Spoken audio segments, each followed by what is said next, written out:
Good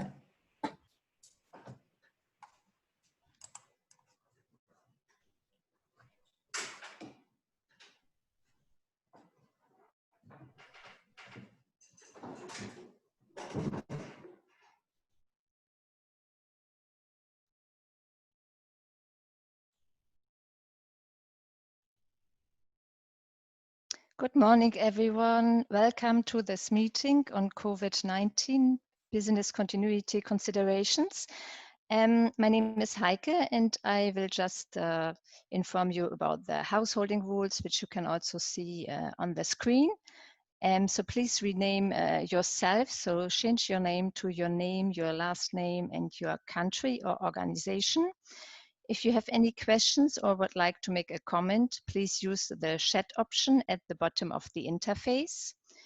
If you want to make an intervention, please go to the participants icon at the bottom of the interface and click on raise your hand. And then the moderator will give you the floor and you can make an intervention when we have the time.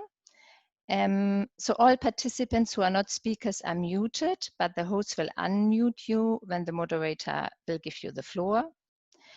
In case of connection issues, we may remove the cameras of non-speakers. And last but not least, the meeting will be recorded.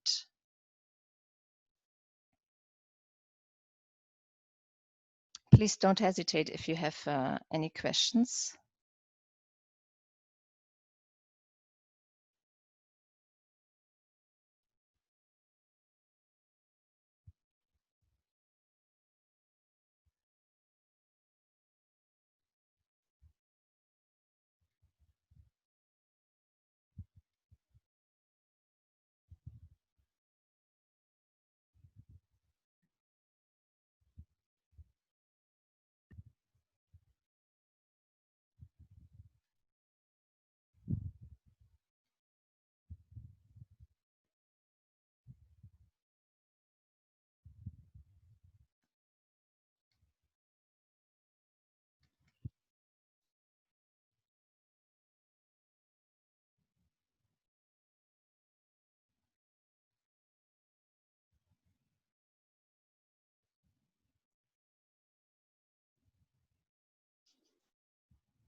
Welcome to this meeting on COVID-19 business continuity considerations. So I will briefly guide you through our householding rules. Please change your name to your name, your last name, and your country or organization. If you have any questions or would like to make a comment, please use the chat option at the bottom of the interface. If you want to make an intervention, please go to the participants icon at the bottom of the interface and click on raise your hand. So the moderator knows that you would like to make an intervention and can then later on give you the floor. All participants who are not speakers are muted. The host will unmute you when the moderator gives you the floor. In case of connection issues, we may remove the cameras of non-speakers. And last but not least, the meeting is recorded.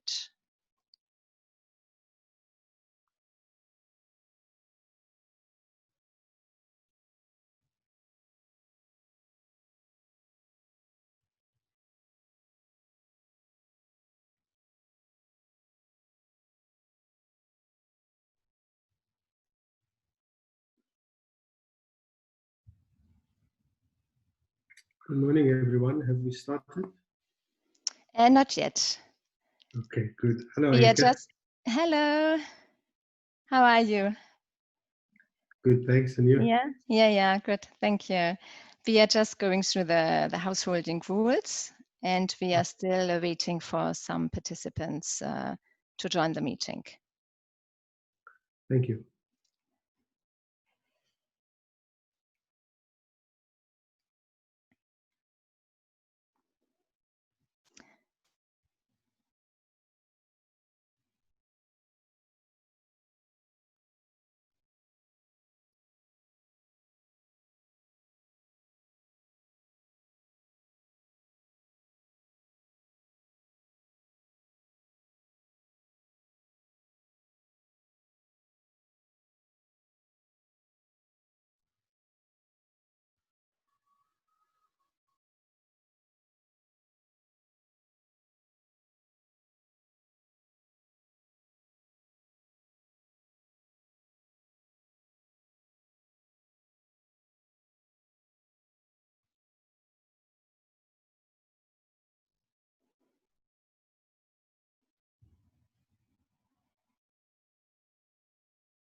Good morning, ladies and gentlemen. My name is Varsha Singh from the Global Relations and Development Division in the Center for Tax Policy and Administration at the OECD. A very good morning to all the Commissioner Generals, the Executive Secretary of ATAF, the Director for CTPA, and colleagues. Welcome to the second meeting of a series of workshops co-hosted by ATAF and CTPA on COVID-19 tax measures. The first meeting was held on the 16th of April 2020 and discussed a range of tax policy and tax administration measures which governments can consider as part of their immediate response to COVID-19. Today's meeting will focus on business continuity considerations, and we have a range of speakers who will share with you their perspectives of various business continuity measures put in place by tax administrations at a global, continental, regional level, the OECD, ATAF, IMF, and the World Bank. You will also hear from the Commissioner of the South African Revenue Service and the Head of Tax Services of Angola Revenue Administration on what this means at a country level. During the discussion, please use the chat function to share your thoughts, comments, and questions. All questions will be posed to speakers during the open discussion. If you have any input, kindly raise your hand to make a short input. We have just over 2 hours, so let me hand you over to Mr. Logan Watt, the Executive Secretary of ATAF, to deliver the introductory remarks, followed by Mr. Pascal Saint-Amand, Director of the Center for Tax Policy and Administration at the OECD. Logan. Thank you, Varsha. Good morning, everyone. Good to be here. And I sincerely hope that you and your families are staying safe and healthy during this time. I'm very happy and pleased that we are joined by so many countries, so many members of ATAF, including members of our Council, Commissioners General, our Vice Chairman, Mr. Lau from Mauritius, our Chair of the Research and Capacity Building Committee, Mr. Masilela, and Mr. Kiswetter, a member of our Council, as well as Wata from West Africa Tax Administration Forum, and all our members here that I see so many. I think this is going to be a very good discussion and you are very much most welcome.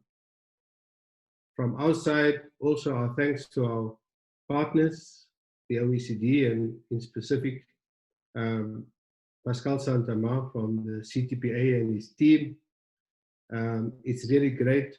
Our partnership is working very well, and this is the second in the seminar series. And I look forward to a really great discussion, especially because business continuity is such a critical need on its reflection. And I look forward to the sharing of some of the countries in their experiences. I know Mr. Kiswetter has got some stuff to share with what South Africa is doing.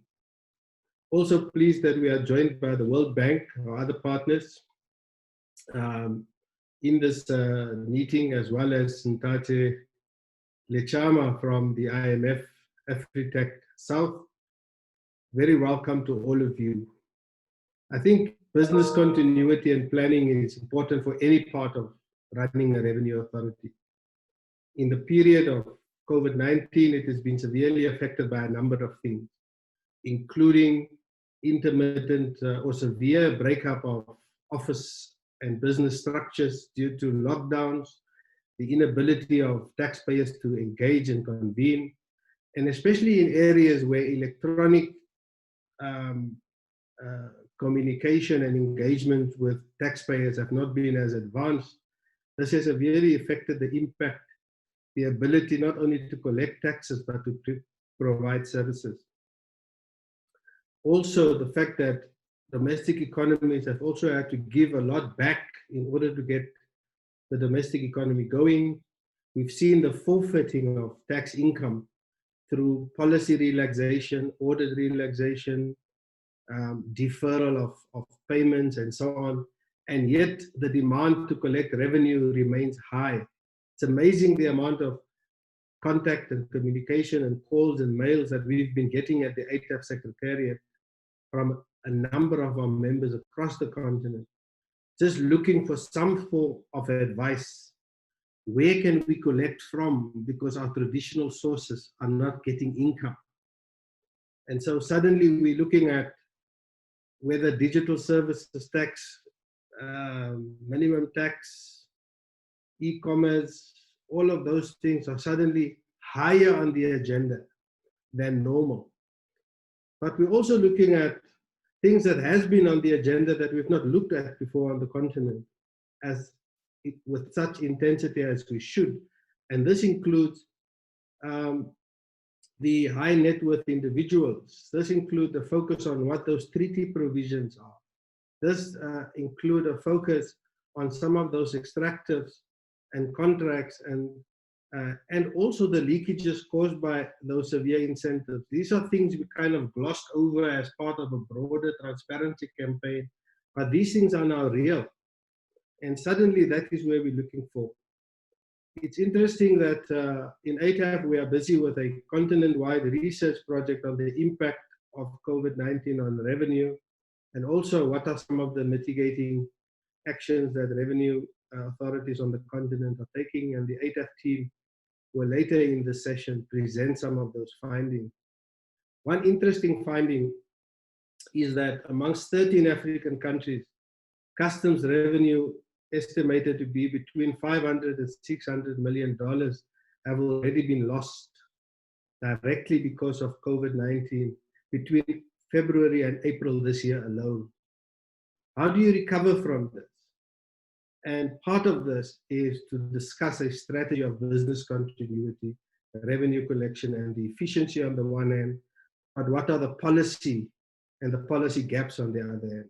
So as ATAF, we recognize the challenges, and these challenges seem overwhelming for many revenue authorities. I'm sure Mr. Lekau will agree with me. In Botswana, they have been discussing this. And so the presentations today hopefully will provide some insight on business continuity and considerations. But importantly, in addition to the expert presentations, I think the most value is going to be the sharing amongst us, our revenue authorities present here. What are the key issues for you? So thank you for the partnership with the OECD, and thank you for everybody who's attending today and all the speakers. I hope we have a really, really good meeting today. Thank you so much.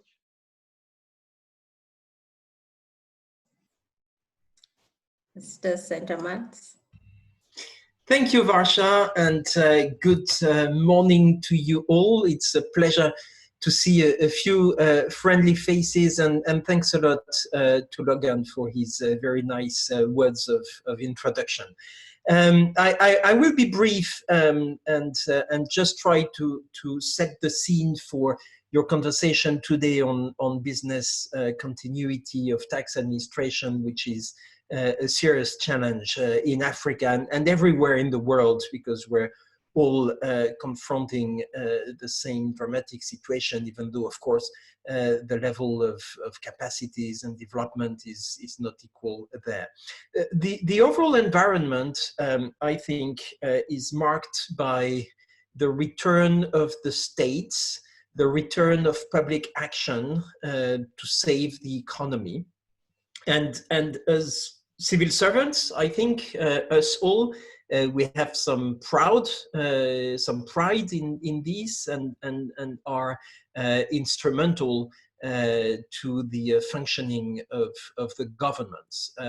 And I would really like wholeheartedly congratulate ATAF for the fantastic work done over the past 10, 11 years now, under the leadership of Logan, and the fantastic relationship we're having together. So thanks a lot for that.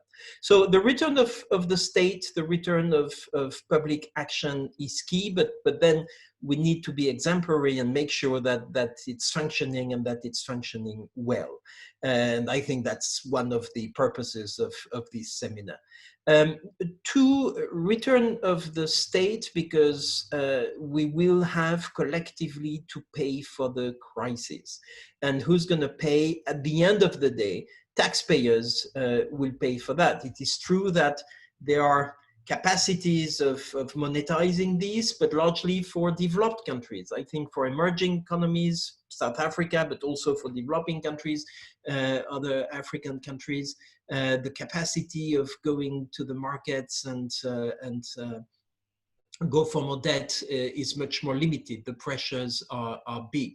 And at the end of the day, taxpayers' money will have to be used. And that's why your role is absolutely essential in this, in this work. Essential at the time of the crisis, to spend the money and to facilitate the right spending of the money, and essential when we leave the crisis to recover the taxes. But there is something specific to Africa, and we at the OECD, we want to have a voice in the international arena about that. And you may have seen that the Secretary General of the OECD wrote an op-ed some time ago at the beginning of the crisis, talking about the need for a Marshall Plan for Africa.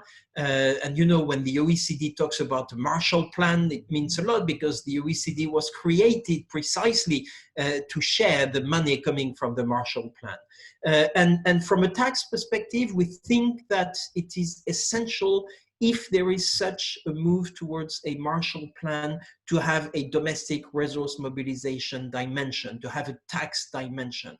And we think that in spite of the progress that we love advocating, that the OECD has become inclusive, and I think it is true with the 137 members of the inclusive framework, with ATAF backbenching South Africa in the steering group of the inclusive framework.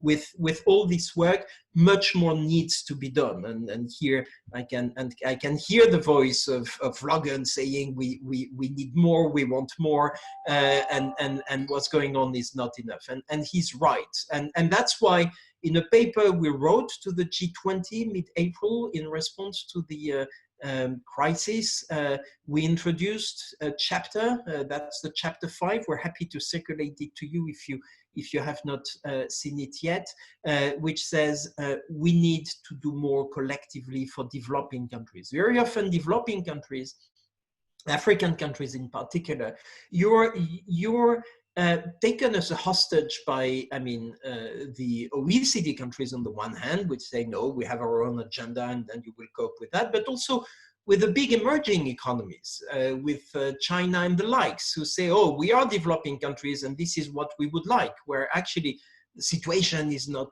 the same at all as it is for African countries. And that's why our partnership with you, Logan, with ATAF, with you all participating to the call is so important, so that we avoid the one-size-fits-all, we recognize the differences, and we bring you as a louder voice in our process, not to threaten to walk away or say you're not happy, but to make proposals and to push for your agenda, and you can count on us for this. And that goes from the daily life of tax administration, with probably some fundamental changes to come in the coming years in terms of e-administrations, to the global balance of international tax rules and how you share the taxing right of multinational companies. So from fundamental tax policy issues to very nitty-gritty details of tax administration, there is a continuity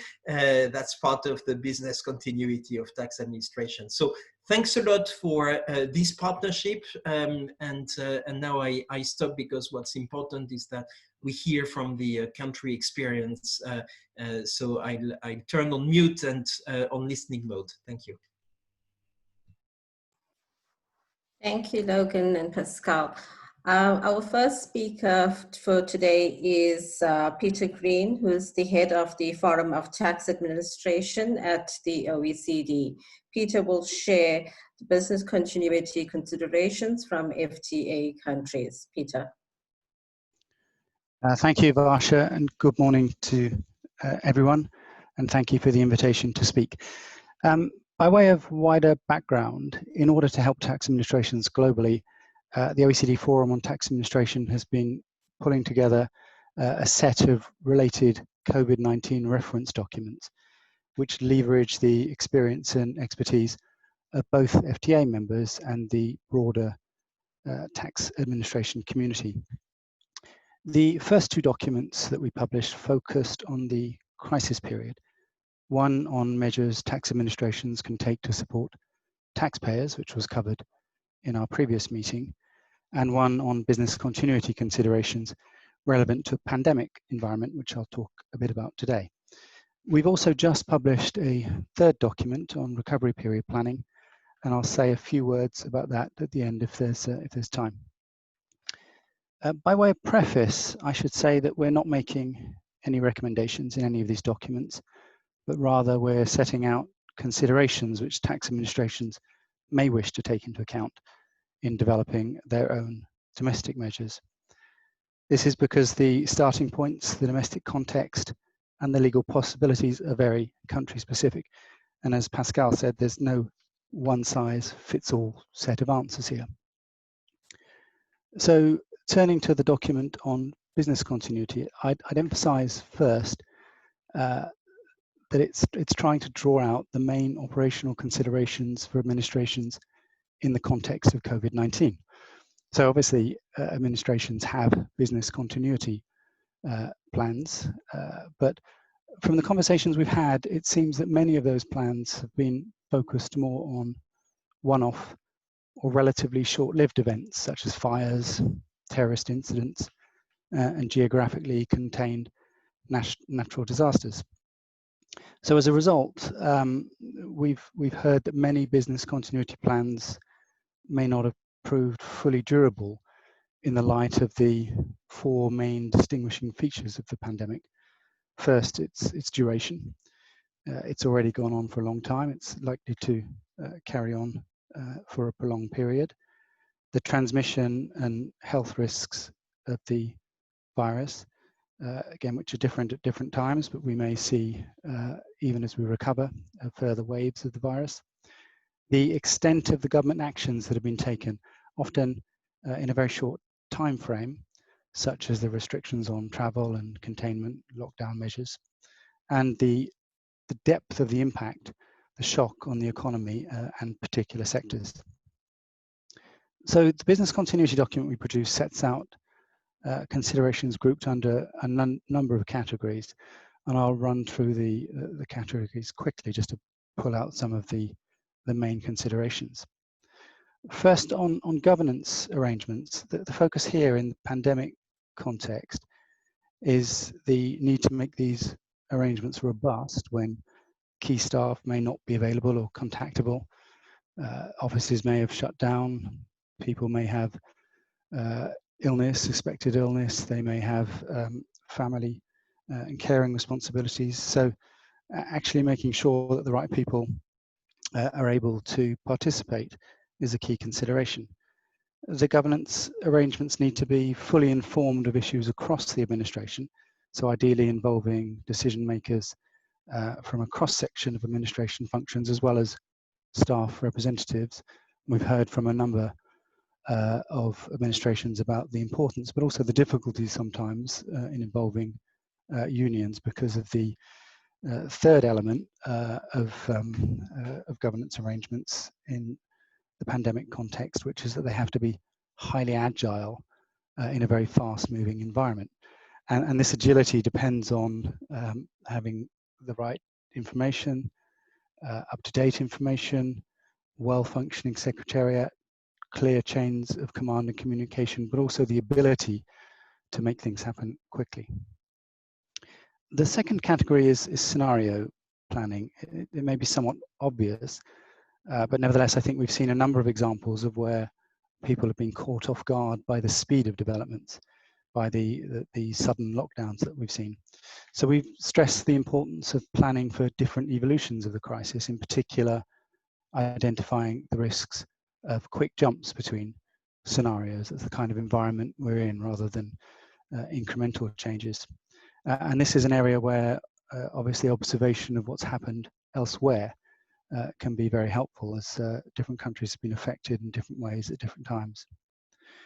Third, the identification of critical and non-critical tax administration functions, which we heard a lot of administrations focused on very heavily at the beginning, i.e. what has to function basically all the time, sorting out where short delays can be tolerated and which things can be postponed, which things can be just left later for the backlog to be dealt with in the recovery period.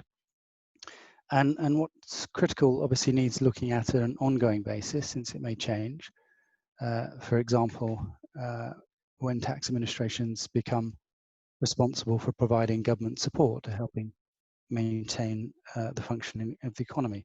And different countries will of course have a very different balance here depending on immediate revenue concerns. Fourth, the importance of understanding critical vulnerabilities and deciding risk tolerances. To take an obvious example, it may be that there are only a relatively small number of people in the administration who are responsible and able to maintain the administration's IT services, which may be a tolerable risk in ordinary times, but probably not now, and mitigation strategies are needed. And this also carries through where there's reliance, as there is in many administrations, on third parties for IT provision, for internet services, payment services, security, and so on, where administrations may wish to seek reassurances that risks have been identified and that appropriate mitigation strategies in place, because you're only as strong, as it were, as your weakest link. Staff and taxpayer safety is obviously paramount, particularly where critical functions can't be carried out remotely. Key considerations include a thorough understanding of the risks and mitigation options, identification of vulnerable people, and clear communications. Given the importance of this area and the granularity of some of the measures that need to be taken, we mentioned the option of setting up a dedicated subgroup here as a centre of expertise to look at all aspects of health and safety and report directly to the governance body. The next category is remote working considerations, which have become, in a number of administrations, the main way of working at the moment. Some are almost at 90% of staff working remotely. The starting points here for different administrations have been very different. Some have been doing it, remote working practice, for a long time. For others, it's new. So among the considerations are obviously equipment needs, how to ensure system capacity, things can quickly become overwhelmed, security and privacy concerns, and how to manage remote working effectively, including engagement with staff, maintaining productivity, addressing health and safety concerns in the home environment, and providing adequate management support. Communication with staff and staff welfare has been one of the major issues raised by tax administrations. Again, I think because with the move to remote working and the seriousness of the pandemic, maybe some weaknesses were exposed in the existing available options. And in particular, administrations have been paying close consideration to how to motivate staff to step up to the critical role that administrations are playing, how to keep them joined up and up to date, and how to support staff in difficult situations, particularly where there are knowledge gaps that might exist. Many administrations may have no idea who's vulnerable or who's got caring responsibilities, and so on. External communication strategy and objectives has also been very quickly recognized as a core issue, in particular how to ensure that messages reach the right people, including the digitally challenged, around the different support options that are available, the different ways that tax administrations are providing some flexibility to taxpayers, how to provide the most effective one-to-many guidance, and the general tone of messaging. And a number of administrations have been emphasizing to their staff the importance of empathy and ensuring that taxpayers are treated as fellow citizens. The document also covers the issues of training and redeployment of staff, which has been increasingly recognized, I think, as a key vulnerability, given that capacity constraints can develop very quickly in critical areas, and moving inexperienced staff to cover those areas can have significant risks without adequate planning and support. And support is not easy to provide, particularly in a remote environment. And finally, we look at recruitment, retention, and leave policies, in particular as regards critical functions. For example, consideration of asking staff to postpone retirement, to stagger leave, options to bring new staff in on emergency basis without the usual procedures, and so on. Can we move on to the next slide, please, Heike? So we've also produced, and Varsha and her team have very kindly taken the lead on this, an e-learning module on business continuity, which runs through the document, which may make it more accessible for people, and this can be found on the FDA website. And if you can move on to the last slide, please, Heike.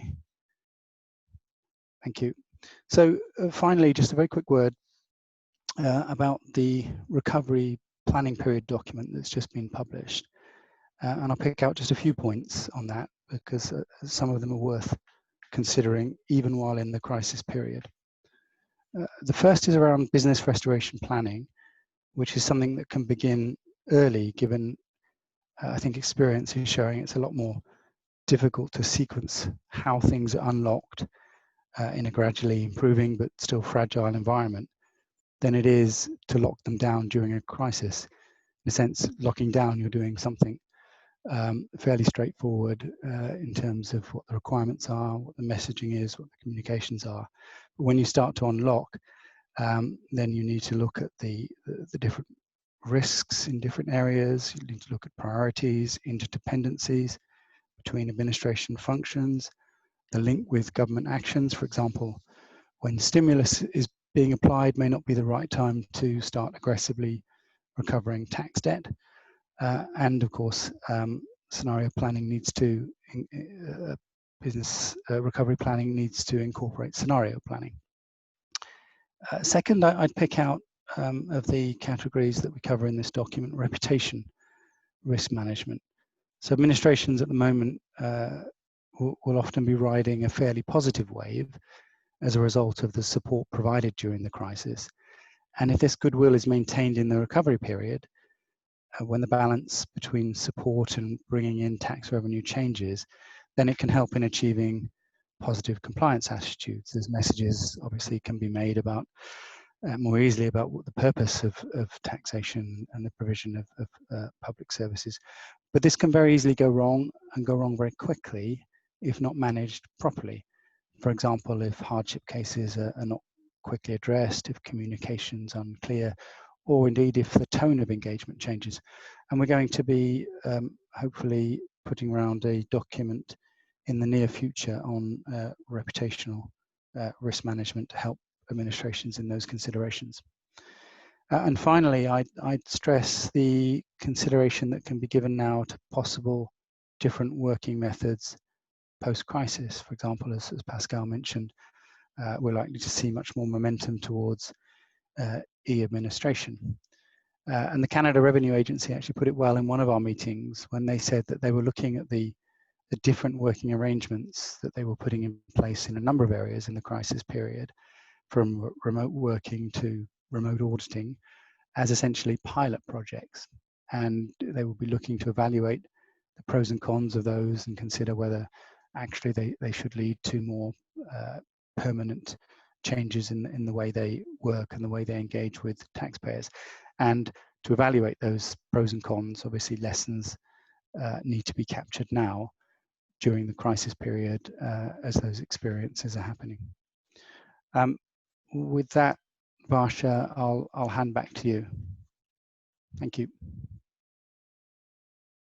Thank you, Peter, for sharing with us, I think, what has now become the norm in terms of virtual working, but some of the important aspects that we as tax administrations have to take into consideration, as well as on the recovery period, and particularly on the risks that need to be considered.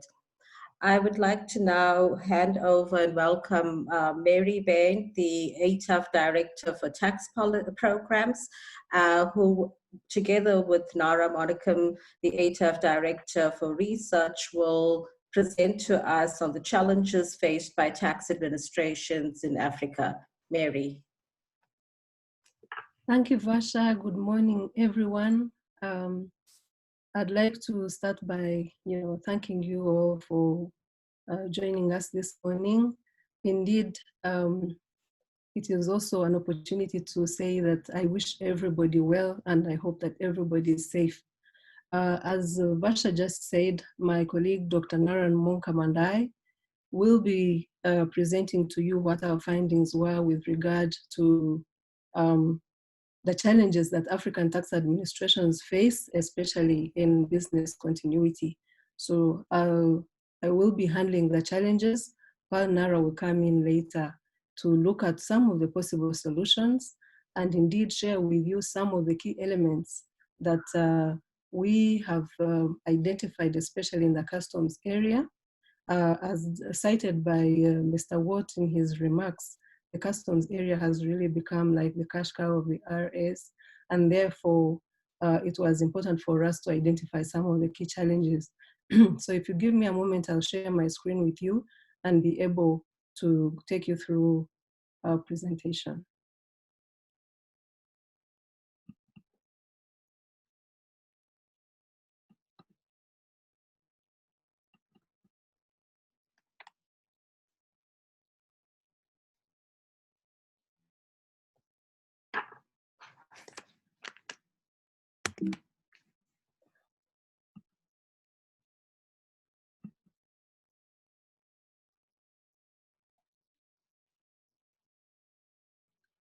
So that will basically be what we'll be looking at. We'll be looking at a couple of areas with regard to the business continuity plan. And what is clear is that most revenue administrations we found on the continent have these plans. And what the challenge remains now is, are these plans being implemented? And of course, it is crucial now more than ever to implement these plans, to have these plans. Although it is important for sustainability to have these business plans, it is clear that some revenue authorities do have these plans, but they are not communicated to everybody.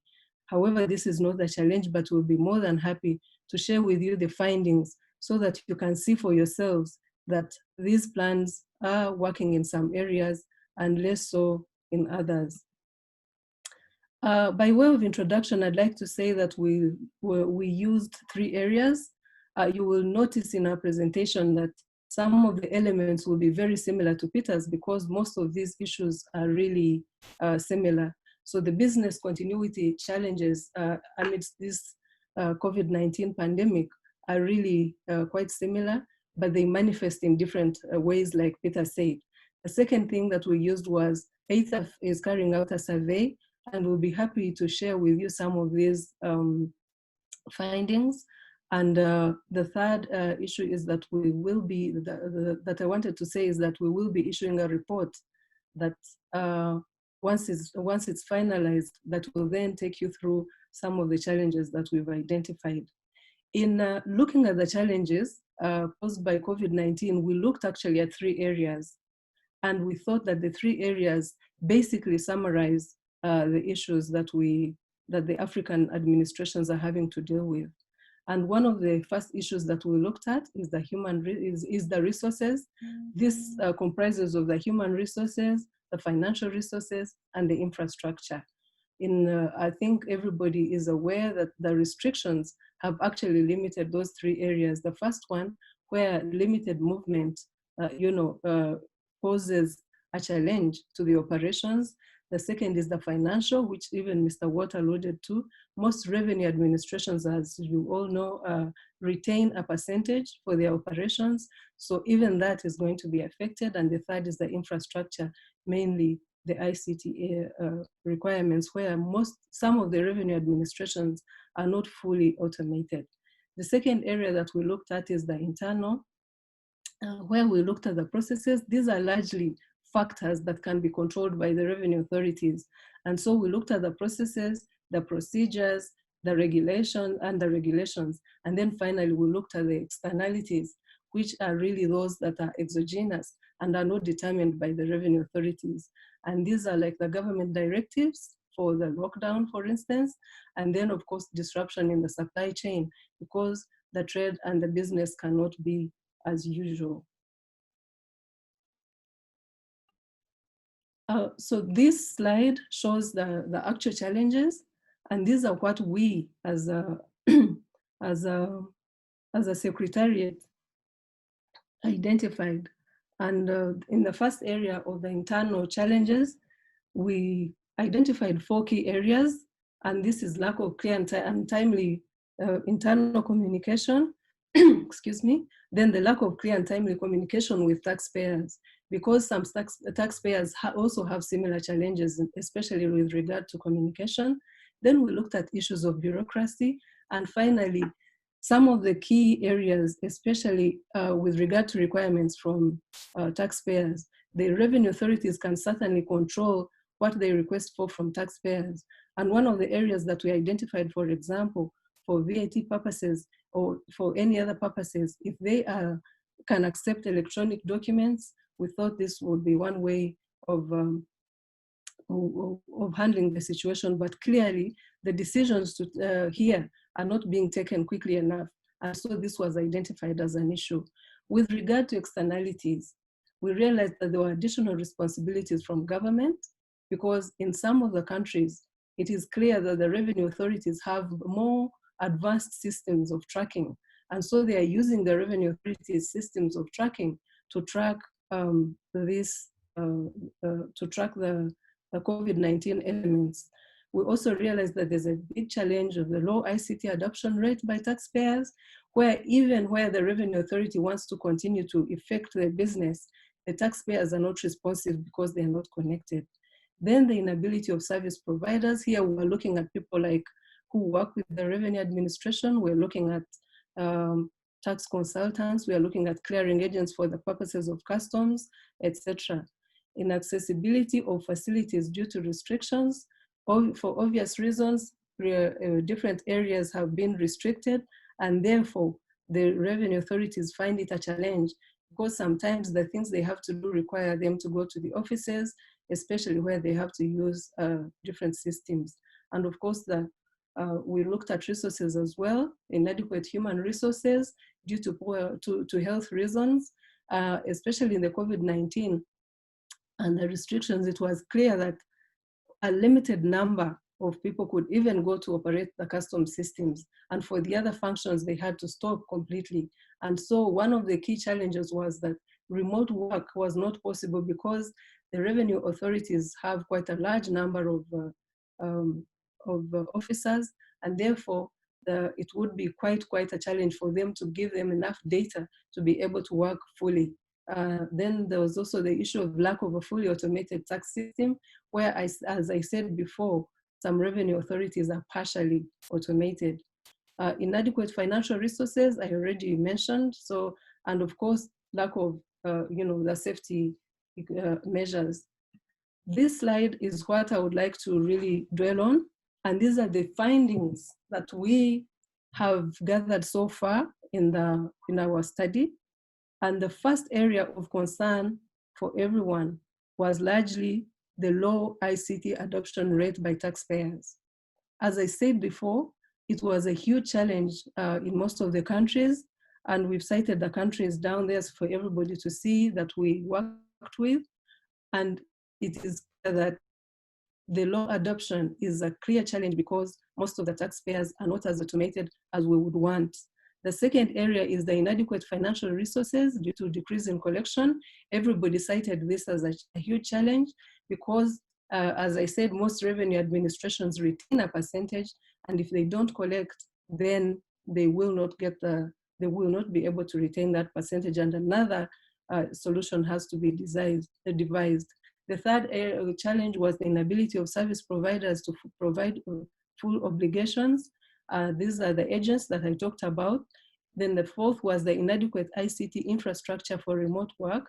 And the fifth was the lack of fully automated tax systems. And while the sixth is the inadequate training in use of digital platforms like we are using. So for most administrations, this was found quite a challenge. And the lower areas, you will see that areas in green, surprisingly, a good point to note is that countries or governments have put in place mechanisms where people consider it quite safe to, especially in terms of human resources, because if you look at the respondents, with regard to inadequate human resources due to health reasons and the lockdown, that was considered as slightly a lower risk. Additional responsibilities imposed by government, that too, and inadequate safety equipment and measures, that actually scored quite well. So it means that clearly governments have put in place systems, as the previous speakers had said, and these systems are helping a lot in terms of combating this. But we will see that it will be a different story when we get to the testing. These were the responses that we got from the revenue administrations, and they clearly show that business continuity may be possible, but the biggest challenge remains ICT. And of course, that too then hinders the element of communication. Now, the next slide will show you some of the, just the one before that, I want to show you some of the responses that we got in the more specific areas. These are very similar to what Peter said, but what we got was, we got areas that are very common to all administrations and wanted to get their response to see if revenue administrations would be able to survive. Now, if you look at that slide, we asked whether the staff and taxpayers were secure. Interestingly, the greater part of the respondents said they were secure, but at least 10% said they weren't secure. Now, for revenue administrations and with regard to the services they're providing, that cannot be ignored. So that, as heads of administrations, may want to look at that and see that is sorted out, especially now as governments start sort of relaxing the lockdown. The second area that was looked at is the revenue authorities' capability for continuous provision of critical services. Now, this is an interesting one because almost everybody responded positively. Nobody said that they wouldn't be able to go on, despite even the communication challenges. So it shows the revenue administrations are quite equipped, but the challenge then remains the taxpayers. In one of the classes that we had last week on tax education, this was cited, and I think this could be an area that the revenue authorities might want to take up as a key area for tax education when they're educating the taxpayers, to try and see how they can improve, their ICT communication and be able to also move on in these circumstances.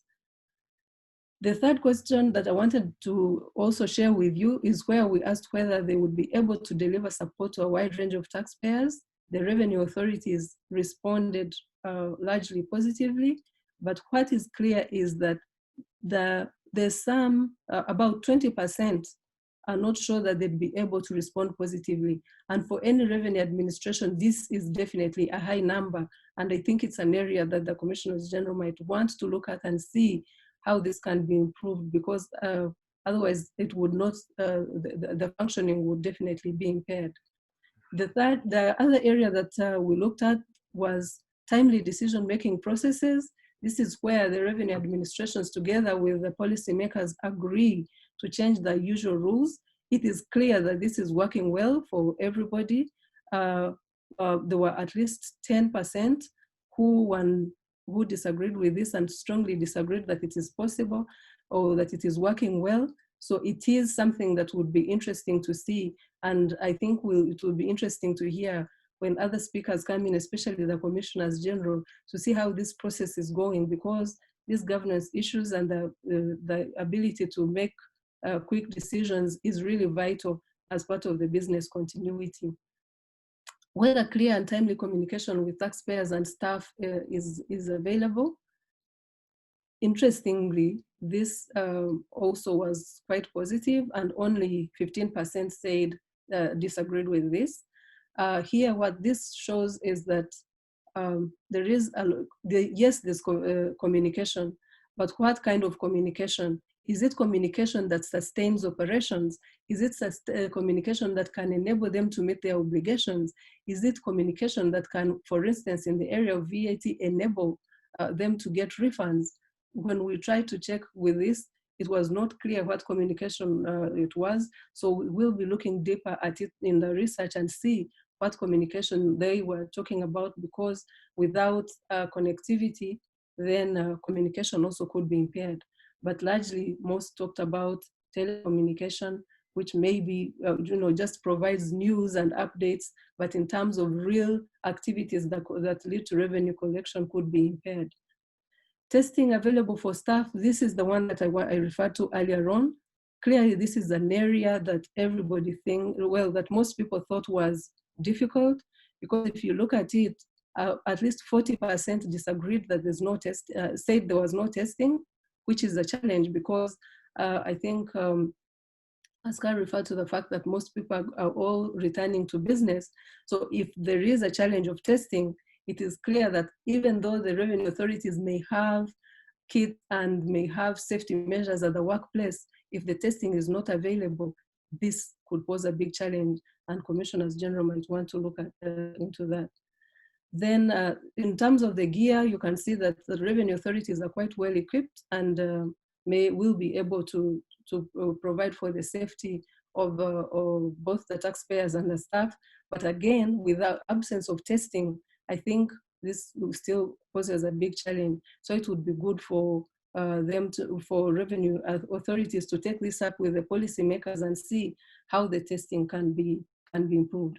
My last slide shows two questions that we posed. One was on whether the organization has a business continuity plan in place, and the other is on whether the business continuity plan is being implemented. While the respondents with regard to having a business continuity plan said they largely had business continuity plans, on the other hand, the implementation is really challenged.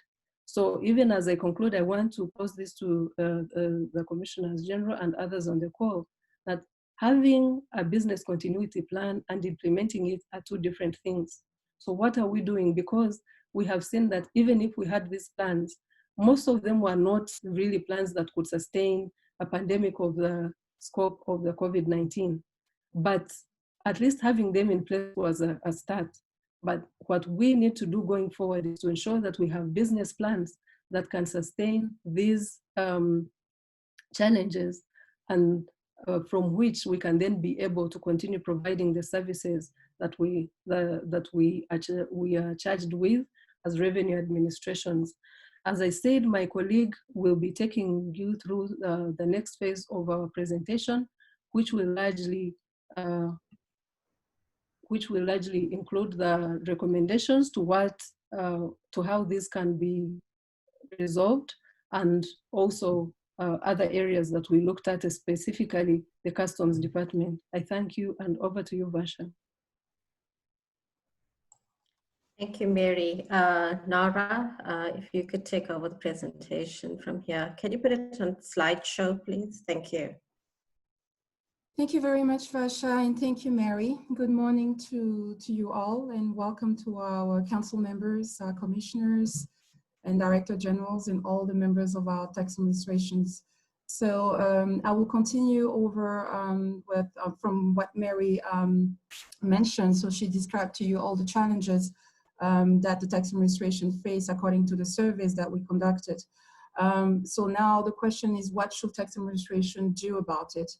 So here you have some options that we proposed. So first we need to conduct an impact assessment, and then of course go over possible scenarios and options, like similar to what was presented earlier, consider full capacity versus reduced capacity, essential versus non-essential activities, remote versus in-office work, as well as resource requirements, service providers, and other vulnerabilities that our tax administration may face.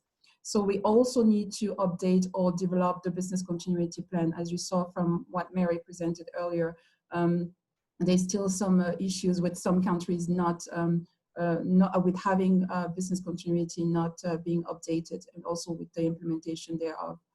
There's also, we propose to issue circulars, information circulars, as well as guidelines pronouncement, and then to provide timely access to relevant information to our respective stakeholders. And of course, we need to coordinate with them as well. And we need to continue monitoring the implementation of measures and continuously review the options that we have implemented. So what are some of those mitigating measures that are recommended? So based on what Mary presented earlier around the 3 categories, so here we present the mitigating measures. Internal processes, here is recommended to develop and implement guidelines on internal communication process, but also to educate the staff on whatever communication process exists. We need to explore digital channels and educate taxpayers as well as staff as well, and adopt coordinating messages, and on ensuring a business continuity plan, and consider a crisis such as this, but also a similar future crisis.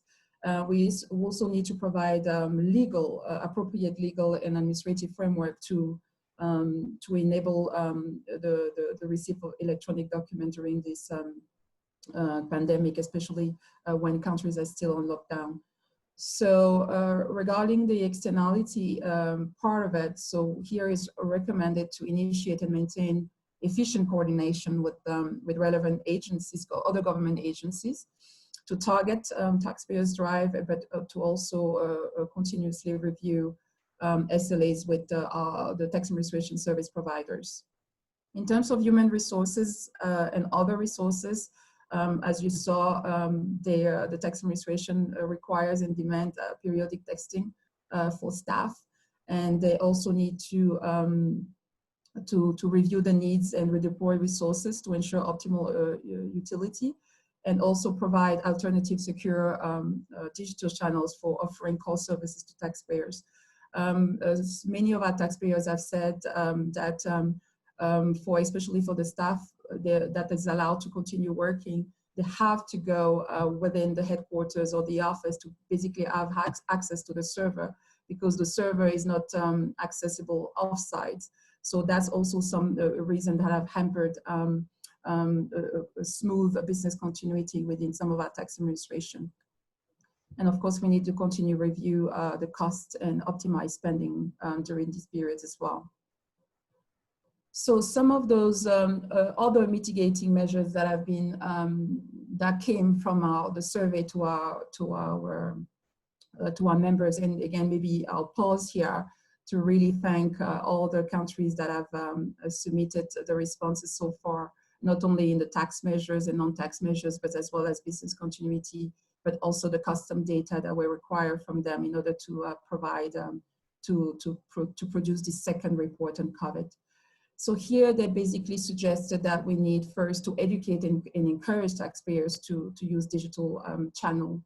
And here, interestingly as well, during some of the webinars that we have conducted, some tax administration reported actually that they realized that many of the older staff within the tax administration are not familiar with these digital channels, and they have not received proper training in using those digital channels. So that's also another reason that has been slowing or hampering the business continuity, especially with that sector or that section of the tax administration. And they also recommended that at any time, we need to limit the staff at approximately 50% within the tax administration to avoid, of course, too many people in the office and allow social distancing. They recommend to continue the investment in the robust and highly secure IT infrastructure, to become one of the top priority within the tax administration. And in that regard, again, finding ways to ensure that tax officials can still work securely from home and access the server from home, but of course in a secure manner while preserving the confidentiality of our taxpayers' information. So they also recommend proactiveness on the part of the board for the tax administration that do have a board to show leadership on corporate governance. And they also encourage the management team to roll out a new operational strategy in preparation to the post-COVID. So especially, as you know, as many countries are slowly reopening the economic activities. And of course, they recommend to continue protecting the safety, provide protecting and safety equipment to staff, and to allow work rotation to avoid crowding. So interestingly, as well as mentioned by Logan earlier, we've noticed that business continuity has impacted custom revenue as well. So the challenges around business continuity, such as limited equipment to detect goods, the lack of personnel and the contact nature of the good inspection, have put some of our customs officers at risk. And of course, that has impacted revenue collection because physical examination cannot be properly conducted as before. So therefore, due to the restriction on movement of people and goods, as well as to the partial closure, we definitely see already some impact of COVID-19 on the customs revenue. So as mentioned, we have received, we basically, for the purpose of this presentation, we have made the analysis on the data from the 13 countries we receive. And again, we're thanking those countries that have submitted the data so far. But of course, the analysis is ongoing as as countries are submitting data. So this preliminary analysis, again, is based on those 13 countries to basically have an idea of what might have been the impact already so far of the pandemic on trade revenue. So just to some information here, all the data, of course, were collected in local currency. And of course, they were converted for comparative purposes in US dollars. And we focused the analysis on the period February to April 2020, basically to assess what happened to the customs revenue during this period. So this graph shows you again a comparison between the actual and projected custom revenue across the 13 countries from December to April 2020. So the period that concerned us here, as I said, is from January to February to April. So here, how do we basically assess the projected custom revenue? So we literally took the growth rates that prevailed in 2019 during those 3 months in 2019, February to April 2019, and then we apply those same growth rate to the cost basically the period February to April 2020, and as you can see there, that that period, the blue and the orange there from January 2020, it basically shows you that if we didn't have COVID-19, then we should have expected a slightly higher custom revenue. So basically that's what this graph shows you. So, and here it just shows you that again, if we compare the actual custom revenue during that period with the projected, we have an estimated revenue loss of approximately 541 million USD so far for the 3 months for the 13 countries, which represent approximately 14% of total customs revenue. And as you can see, that there's a more, the loss was a bit more pronounced in the month of April, where he accounted for 30% of the total, 30% of the total custom revenue. So just to make sure that the results are basically valid, we conducted a robustness check using an alternative method. So here we use basically the average effective tax rate. So we use the value of import for duty purposes for 2020, as you see there in the second column. And we apply the average effective tax rate for that period to come up with the estimated custom revenue for 2020, as you see in the fourth column. So, and we then did the similar analysis, but this time using the 2019 average effective tax rate that we applied then to the value of import for 2020 to come up with the projected custom revenue for 2020, but based on the 2019 average effective tax rate. So that's what you see there in the 7th column. So comparing again the 2020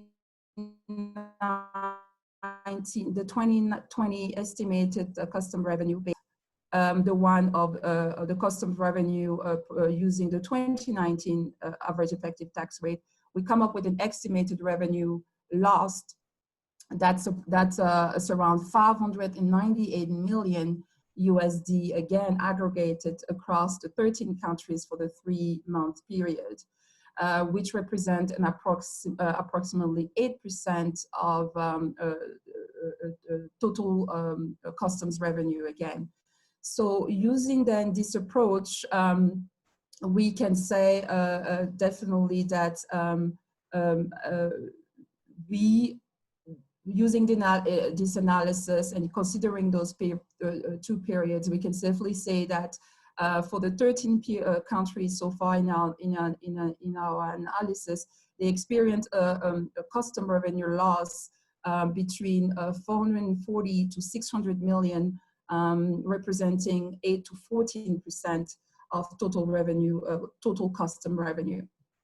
So actually, we were quite happy because some of the countries that have conducted a similar analysis at the national level have reported that they basically fall within our range. So in conclusion, from this analysis, we observed that, of course, as other tax handles, we also, the custom revenue is definitely affected. And more need to be put there in order to mitigate the revenue lost. For example, we recommend that, for example, they can continue intensifying post-clearance audit and put in place, of course, a system to curb smuggling activities, because again, in some of our countries, we have noticed an increase in smuggling activities. And for example, around tobacco and alcohol. And but if we recommend post-clearance audit, obviously we have to also ensure that the safeguard, the safety of the staff is ensured, given the contact nature of the audits. So we have used, from what Mary has presented to what I've presented so far, all these will be more details in the COVID, the second ATAF report that we're planning to produce in the upcoming days. And again, I will invite the members, the member countries who have yet to submit the data, please feel free. We still have a few days before we put the final touch on the report. You still have a few days to contact us and to fill those surveys, complete those surveys, and give us the required data so that you can be part of this analysis. So this is what I had to say.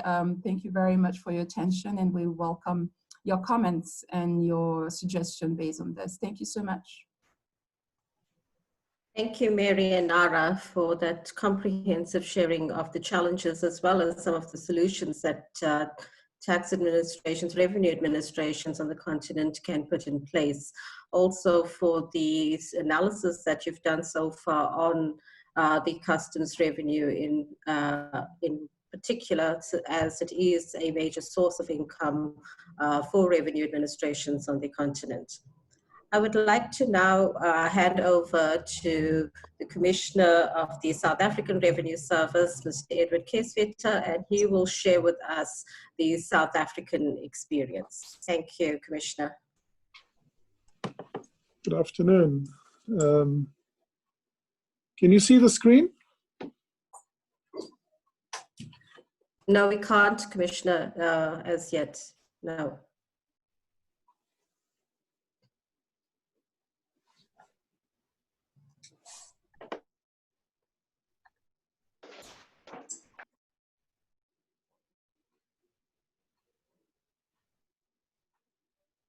now? Yes, we can. Thank you. Okay, so good afternoon to my colleagues, my fellow Commissioners General and ATAF staff, OECD staff. It was hard to decide what to share with you in 15 minutes. So I want to focus most of my presentation on our work arrangements more than anything else. But suffice it to say that we are trailing behind on revenue into the mid double digits at the moment. If this meeting was a day later, I would give you our exact trade balance, our imports and our exports, which is significantly down, but that information is under embargo till tomorrow. I think what was important for us is to amplify the message that if there was ever a time for us to work effectively to ensure that we deliver on our mandate, then now was that time. And because of the additional expenditure burden by the South African government, all of the tax relief measures, all of the additional community health workers, all of the additional equipment and supplies, but also from the taxpayer perspective, the ability to continue to ensure that we administer refunds, that we facilitate legitimate trade. All of this just amplified during this period.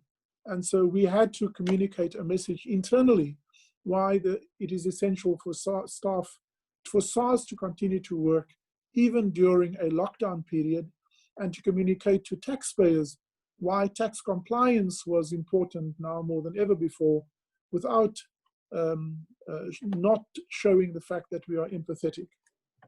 So fortunately, when the government announced the regulations under the Disaster Management Act, it did not prescribe to the Commissioner what services the Commissioner would regard as essential, but it left it up to the Commissioner of SARS to make that determination, which was helpful, because effectively what we said is everything through our core value chain, from registration, from enabling submissions or declarations, from the assessment of those declarations, to managing the outcomes, to all of the assurance functions that was required, was important to continue to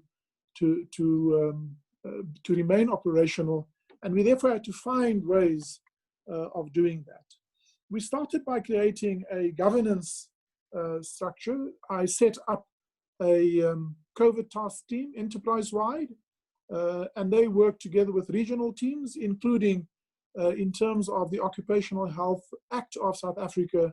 You have a delegated accountability in terms of the Department of Labor, and we needed to just step up our work there. The team helped me understand the regulations as they came, to survey the rest of the world for best practices, so that we could apply that in our workplace to get it ready for a different and a new normal.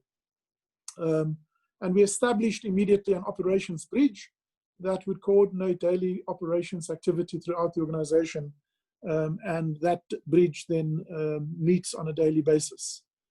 It was also necessary, before I get into the detailed work arrangement, to make sure that our website allowed for taxpayers to be clear on what was happening, how they could fulfill their obligations, and how they could engage with us throughout this period. I just need to take a step back to say also, the SARS governance fits into a national governance that consists of the Forum of South African Directors General, as well as a National Joints Operations Committee. We meet several times a week. We report to the National Corona Command Council, which is chaired by the President, who then reports to Cabinet so that the decision-making is well governed. I'll show you towards the end just a dashboard that we are trying to put together to help the government manage the entire operation. In terms of communication, we also stepped up our internal communication, but also our organized labor. So proactively, We met with our trade union leaders. We created a direct and real-time ability for them to raise concerns, to ask questions. We made sure we empowered them to work with us rather than frustrate the process. And as you could understand, if you don't have your trade union leaders on side and empowered, you create problems downstream for you. And so we've met several times with the national leadership as well as our own local leadership. In terms of staff, we have stepped up our communication. In addition to our normal news flashes, I have in the last 6 weeks written 2 personalized letters to our staff. They have a human touch, but they also have important communication that we communicate. And in the last 3 weeks, I have resorted to short video messages and post them on YouTube because the feedback that I got is that people find a lot more comfort in actually seeing me talk to them and raising certain issues of them. And so we've stepped up our communication. We believe that during this time, more than ever, you need to remain visible as leadership. You need to remain connected to your people. You need to not only demonstrate technical competence, but also the necessary empathy because people are going through unusual and unprecedented psychosocial stress, economic stress, as well as the fear that coming to work might in fact endanger them. In terms of the way we work, rather than giving you in detail set of slides, but I thought I'll just do a quick schematic. So on the left-hand side, we have work. And the message to our staff was, work has to happen. The only choice we have is how it works. So we accelerated put our data management and our technology team under a lot of stress so that we could migrate a lot more people onto our digital platform, which in turn created a lot more work for our contact centers because they had to coach and guide people who had never worked on our digital platform. To date, we can offer you almost all of our services digitally. There's no need for you to come to a SARS branch or an office or to stand in a queue, but we have created some capability for that because some people obviously just won't convert to become digital citizens. So we do recommend, we do have provision for that. So most of our work is now online. Where there is in-person contact, we've divided that into 2 streams of work. The first is people who can work remotely, and then the second stream is people who can work on site. On the remote work, we have people who have basic access. Here, they only need access to emails, to telephones. We have begun to give people additional mobile phones. We have given them top-up data. And then people who need access to our core systems, people like auditors, debt collectors and investigators, we have given them access through our virtual private network. And I'll give you some of the volumetrics in that in a moment. Then, where it is inevitable for work to be done on site, we have closed our offices from a long queue system to generally an appointment-only system. And then staff who come to work, we have rotational schedules so that we can allow fewer people in our buildings in terms of social distancing. And then some people are full-time, where social distancing is more easy to provide. When people come on site, we have put in place very stringent regimes in terms of public health. So all of our entrances have temperature checks, they have a self-declaration screening, and then there's regular sanitization, cleaning of surfaces, where necessary deep cleaning or decontamination. We have a set of guidelines given by the Department of Labor, occupational health measures that we have to do. We can be inspected anytime by one of the inspectors from the Department of Labor, and we need to be compliant. And then social distancing, where possible, we have demarcated places in our call center, contact centers. People have to sit more apart, and obviously the wearing of masks have become quite central. I can spend another 20 minutes on this, but I think this gives you a high-level scheme. of how we have rearranged our way of work towards a new normal. I've also created a task team to look not only at the COVID period, but post-COVID, how do we not return to normal, but return to a new normal, and to fast track, in fact, our Vision 2024, which was to build a smart, modern SARS with unquestionable integrity that can be trusted and admired, have effectively now become our Vision 2020. So we've stepped up our enhancement in a number of ways. In terms of technology and data, as I said, we have in this last period added 30 new technology and data enhanced functionalities. We've introduced automated registration for personal income tax.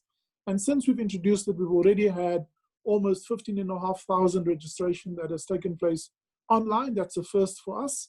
We also have introduced another first, which is the registration of VAT, now available on e-filing. We've had over 8,000 individuals that have made use of that facility. We have also integrated enhanced filing system. We now, for the first time, have integrated our documents via the web and email to be drawn into our core system so that there's not the need for them to be recaptured by us. And we've had over 1,200 submissions via that. We also have suspended the need for VAT interviews as a pre-registration requirement, and we've moved that to post-registration so that we can facilitate that. And we've had almost 7,000 taxpayers taking that up. And then we've also had streamlined our banking details verification process, which was people often used to queue for hours and hours to do that. We now can do that online, and with the help from the banks, we've had over 3,500 taxpayers already done that. So you can see we have stepped up that significantly. We've also stepped up our data work so that we have moved a lot more work that would have formerly been done by verifiers or compliance auditors by building, expanding our data set, and by using machine learning algorithms. We've reduced our actual workload that requires people to be done automatically via data manipulation and as well as data manipulation and technology. Obviously, we've created a lot more work for our contact centers because we have now people going there for coaching to help them also to convert to digital online. I spoke about the tax measures. I won't spend time on what that means, but we've had a significant uptake on that. But we also had to, for example, enable our technology platforms to deal with all the tax measures. One example is our ETI. We had a 6-monthly reconciliation. We've now had to move that to a monthly reconciliation. VAT, we had a bi-monthly. We've now had to move that to a monthly registration. So we've had to introduce quite a lot of technology enhancements so that we could administer the measures that have been introduced. To give you a sense, we have now more than doubled our ability to work remotely. In week 1, because of a relative overreaction to lockdown, our productivity levels dropped to 13%. People productivity, we have now steadily increased that as we became ready. We are over 70%, and we want to move as close as possible to 100% through a combination of people working on premises, working at home, etc. So you can see that when we started, we had about 3,000 of our staff members that mainly management and support staff and knowledge workers, but we've moved that now to 6,000 staff members and primarily focusing on operational staff with the technology to work remotely. We've spent, besides the technology spent, we have already spent $2.5 million just on COVID-related expenses, mainly around PPE equipment, cloth masks. We have supplied every one of our staff members with a cloth mask. It just works out significantly cheaper than continually buying the surgical and disposable mask. And in any event, for most staff, a cloth mask will suffice. working with our telecom companies to get additional data costs. We still haven't factored that cost in.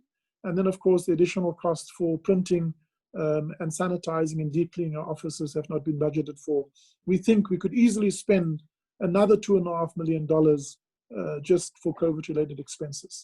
I'll end by giving you, I don't expect that you can read this, but this is an example of a national dashboard that we are building to enable government and cabinet to look at managing. At the top, you see the health outcomes. To the right, the green is the economic outcomes, and the left is the social strategy outcomes. I'll see if I can share with you very quickly a different slide that gives you some of that. So you'll see at the top, we have the measures for testing strategy. This is not yet completely filled in. In the middle, we have our response readiness strategy, because those two, your rate of transmission plus your ability to respond, gives you the function, not the functionality, the objective criteria to manage your alert levels. And then you see the personnel management strategy on the far right.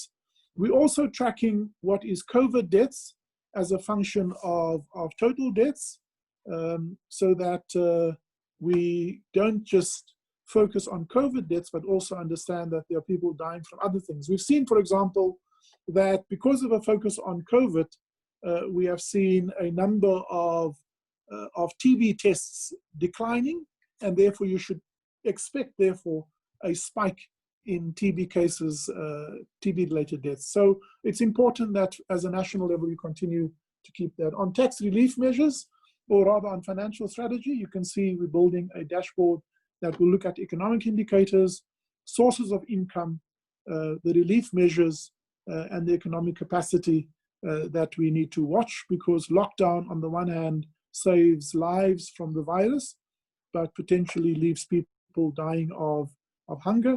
And then on the far right, we've introduced some social measures to make sure we keep track of people's psychosocial well-being and also institutional readiness to return under COVID, remaining mindful of the pastoral care and the impact of employment.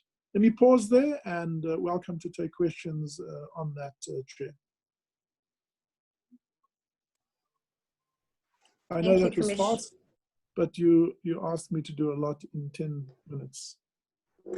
Thank you, Commissioner, for such a comprehensive overview of what South Africa has put in place at a national level, looking at internally at SARS, but at government level as well as how you're engaging with taxpayers. And I think I found very interesting the comprehensive dashboard that you have that is at a government and a tax administration level.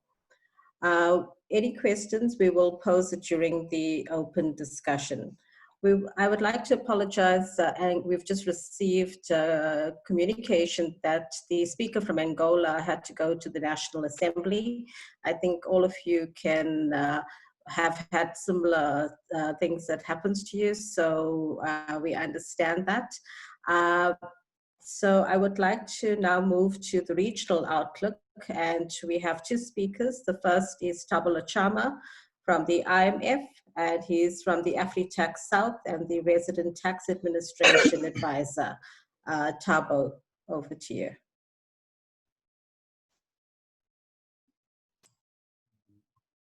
Thank you very much, Faja. Can you see my screen? Yes, we can. Oh, great. Let me do this. Thank you very much, Fasha. And also thanks to ATAF and OECD for an opportunity for me to share a regional perspective on this important meeting regarding the business continuity on the phase of COVID-19. So I've divided my talk into 4 parts. An introduction just to give a bit of context, and then regional outlook and key challenges, key business continuity considerations, and then I want to leave you with a final thought. According to the Fiscal Monitor of April 2020 by the IMF's Fiscal Affairs Department, the COVID-19 outbreak and its financial and economic consequences will cause a major increase in financial deficits and public debt ratios compared with previous projections. As outcome drops, revenue will fall even more sharply, and it is projected to be 2.5% of global GDP in the baseline scenario for 2020 than what was projected in the October 2019 Fiscal Monitor. This is a major drop. And this crisis, it's almost, if I could put it that way, like a disease feeding on itself, in the sense that it looks like it is robbing us of our capability to respond to it, because to a large extent, it is the consequence of needed containment measures. And there is severe uncertainty about how long it is going to last and how intense it is going to be. There are estimations being made, but we are not all so sure at this point in time. We are all learning. Now, in sub-Saharan Africa, what do we see? Okay, three things I think. One, lockdown restrictions are beginning to ease in some countries, and we are seeing more revenue administrations, as it has been said by previous speakers, slowly scaling up to operations, controlled economic activity resuming, while travel restrictions still in place for international travel, very limited domestic travel as well. And we talked about the major reduction in revenue, and this is actually coming from the low economic activity. If you think of the tourism and leisure sector, it's hardly hit, and potentially lower compliance levels, largely driven by the fact that we have introduced some deferment measures for some obligations like deferred filing, deferred payment. So all this, what happens is that, and also maybe let me say, coupled with the fact that we don't have enough staff to ensure that taxpayers are actually complying.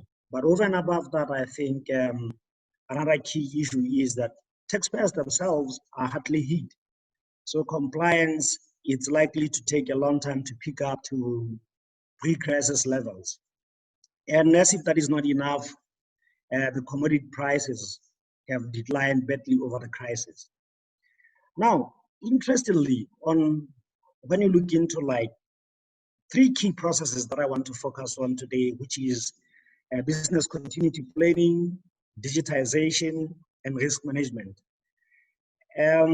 Interestingly on risk management, we did a survey as FAD, Revenue Administration 2, and we surveyed 41 countries, and 22 of those countries said they don't have a business continuity plan or indicated to not having an adequate or robust business continuity plan. And I think this also talks to what Mary earlier on said, that some are saying, yes, we have, but implementation is a challenge. Digitization in the continent, as I believe most of you are aware,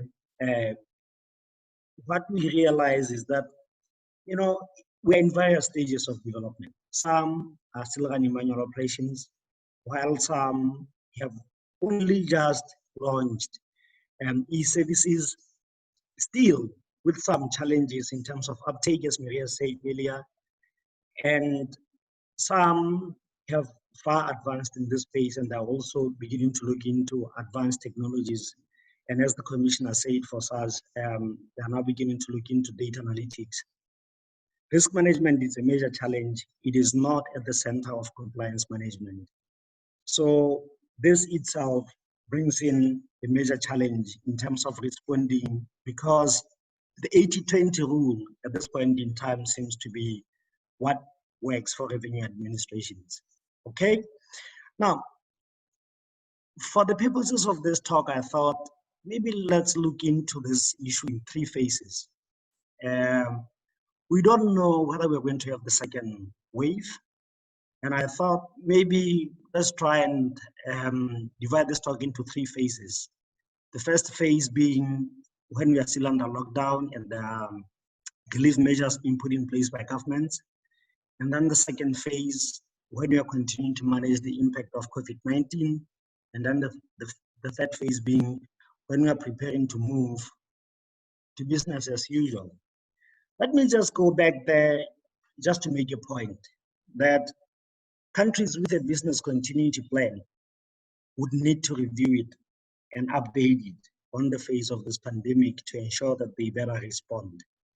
And most of the points that I'm going to talk about here are going to be for countries that are still developing their business continuity plan, or they haven't actually implemented it as they had it actually developed in their business continuity document.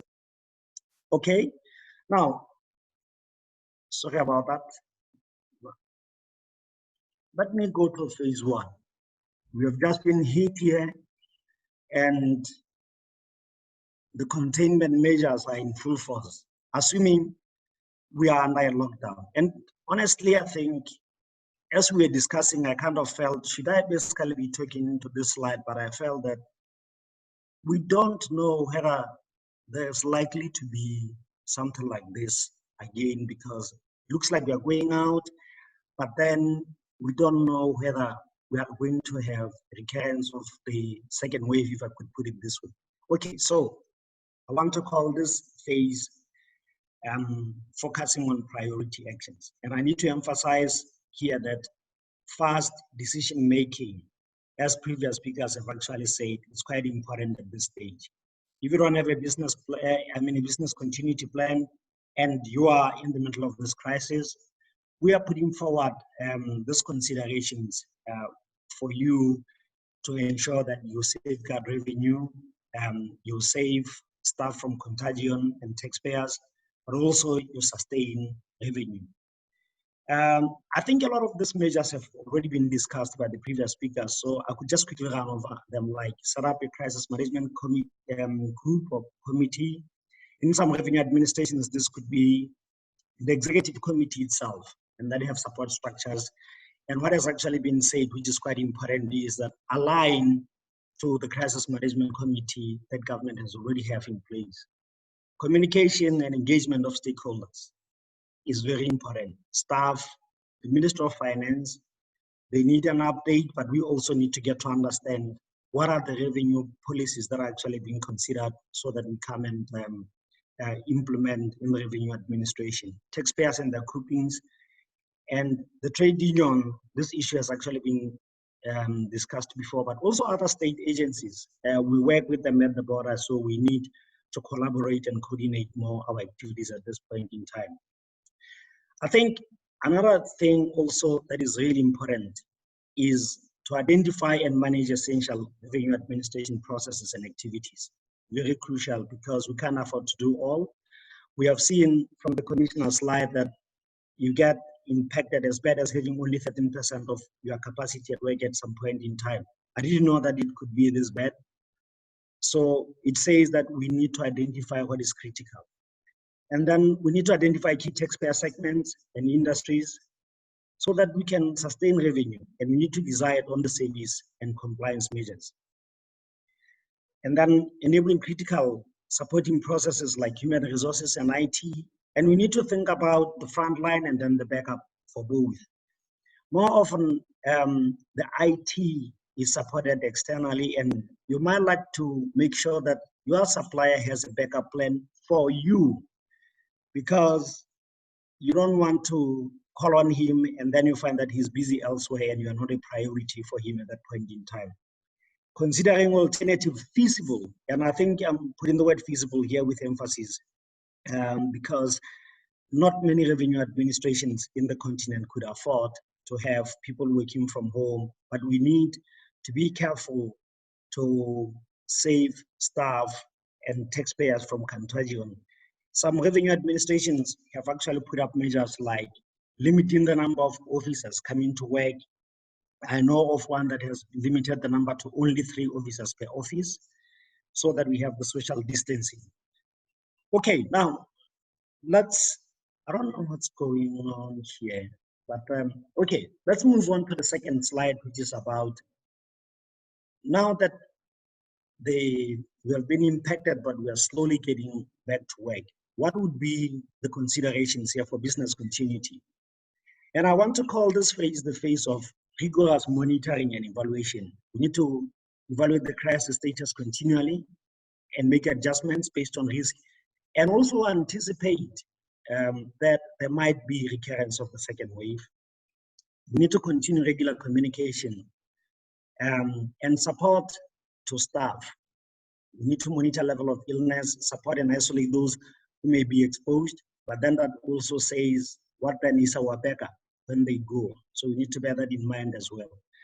I think the most important thing, again, going back to what we say, is we need to monitor and analyze significant sources of revenue for emerging patterns, and we need to target measures to increase revenue to ensure that we don't really lose that revenue best we can, because this is what our government is depending on to respond to this crisis. I'll move on to what's going on to the third slide, which will be about how, let's assume that we are now heading to business as usual. And I've put this in quotes because, as the commissioner said, this is now the business under new normal circumstances. And I think I'll try and look into this slide and take it from the middle to say, I think it's very important that we draw lessons from the pandemic. And the key processes or the key initiatives that I would suggest here is that revenue administrations need to look into robust and developing robust and enduring business continuity plans. They need to look also into a wide range of digital services on offer. We realize that a pandemic like this doesn't want people getting together at all. It likes like social distancing or maybe physical distancing. Let me be careful here. There is a difference from what I understand. And then risk-based compliance management is quite important. And we need to analyze data, see what this data is telling us about compliance, and see where we need to focus the limited resources that would actually be having at any point in time. Because even if we have all our staff, sometimes we might find that we are not able to get them to work all at the same time. But the key thing is that we really need to look into how do we fast track the necessary reforms to ensure effectiveness and resilience. This is quite important. And I think, as the previous discussions have already highlighted, all these issues that we are talking about here are issues of leadership and good governance. Okay, now I want to leave you with a final thought here. The current situation we are in can be likened to going through a valley of despair. And we need to act with hope. And I can add also compassion, empathy, and resolve. We need to lift our gaze beyond the challenges of today and fix it on a horizon of hope for a better tomorrow. I cannot see any other option. For ours is to help our countries to support lives and safeguard livelihoods for our fellow countrymen, and we cannot afford to fail. Thank you very much, Varsha. And as I close, I just want to say that most of this talk is largely drawing on a series of notes that we developed as the Fiscal Affairs Department of the IMF on COVID-19 measures, and they could be found on the link that I provide below. I'll hand over to you, Varsha, for questions. Thank you, Chabo. And comments. Thank you. I would like to just, before inviting Moses, also ask you to think about those of you that would like to share your country experiences. Please do as soon as we move into the open discussion, and we will have at least just over 30 minutes for that. So I will hand over to Moses for his presentation. Moses is from the World Bank, and he's a senior public sector specialist on taxation. Thank you, Moses. Thank you, Varsha, and thank you, team, for having me share with you on this very interesting topic of business continuity. Now, just to rephrase what other speakers have said, COVID is going to hit us using 3 phases. If you could go to the next slide. And as we talk about business continuity, somebody's helping me with the slide. Okay. We know we have the existing phase where we are almost working on containing the impacts to the economy and the impacts to the health, and in which case tax administrations are thinking of how to protect both the taxpayers and the staff. We will have a phase where we say we are into recovery. Some economies have gone into this state, and imagining that even if we still have the pandemic, it may not go away, and we need to think of how life can continue because the economy is being hit, and therefore we need to think about getting into the recovery mode. And once the recovery mode is completed, we should be able to go into the 3rd phase, which is how to ensure we stabilize.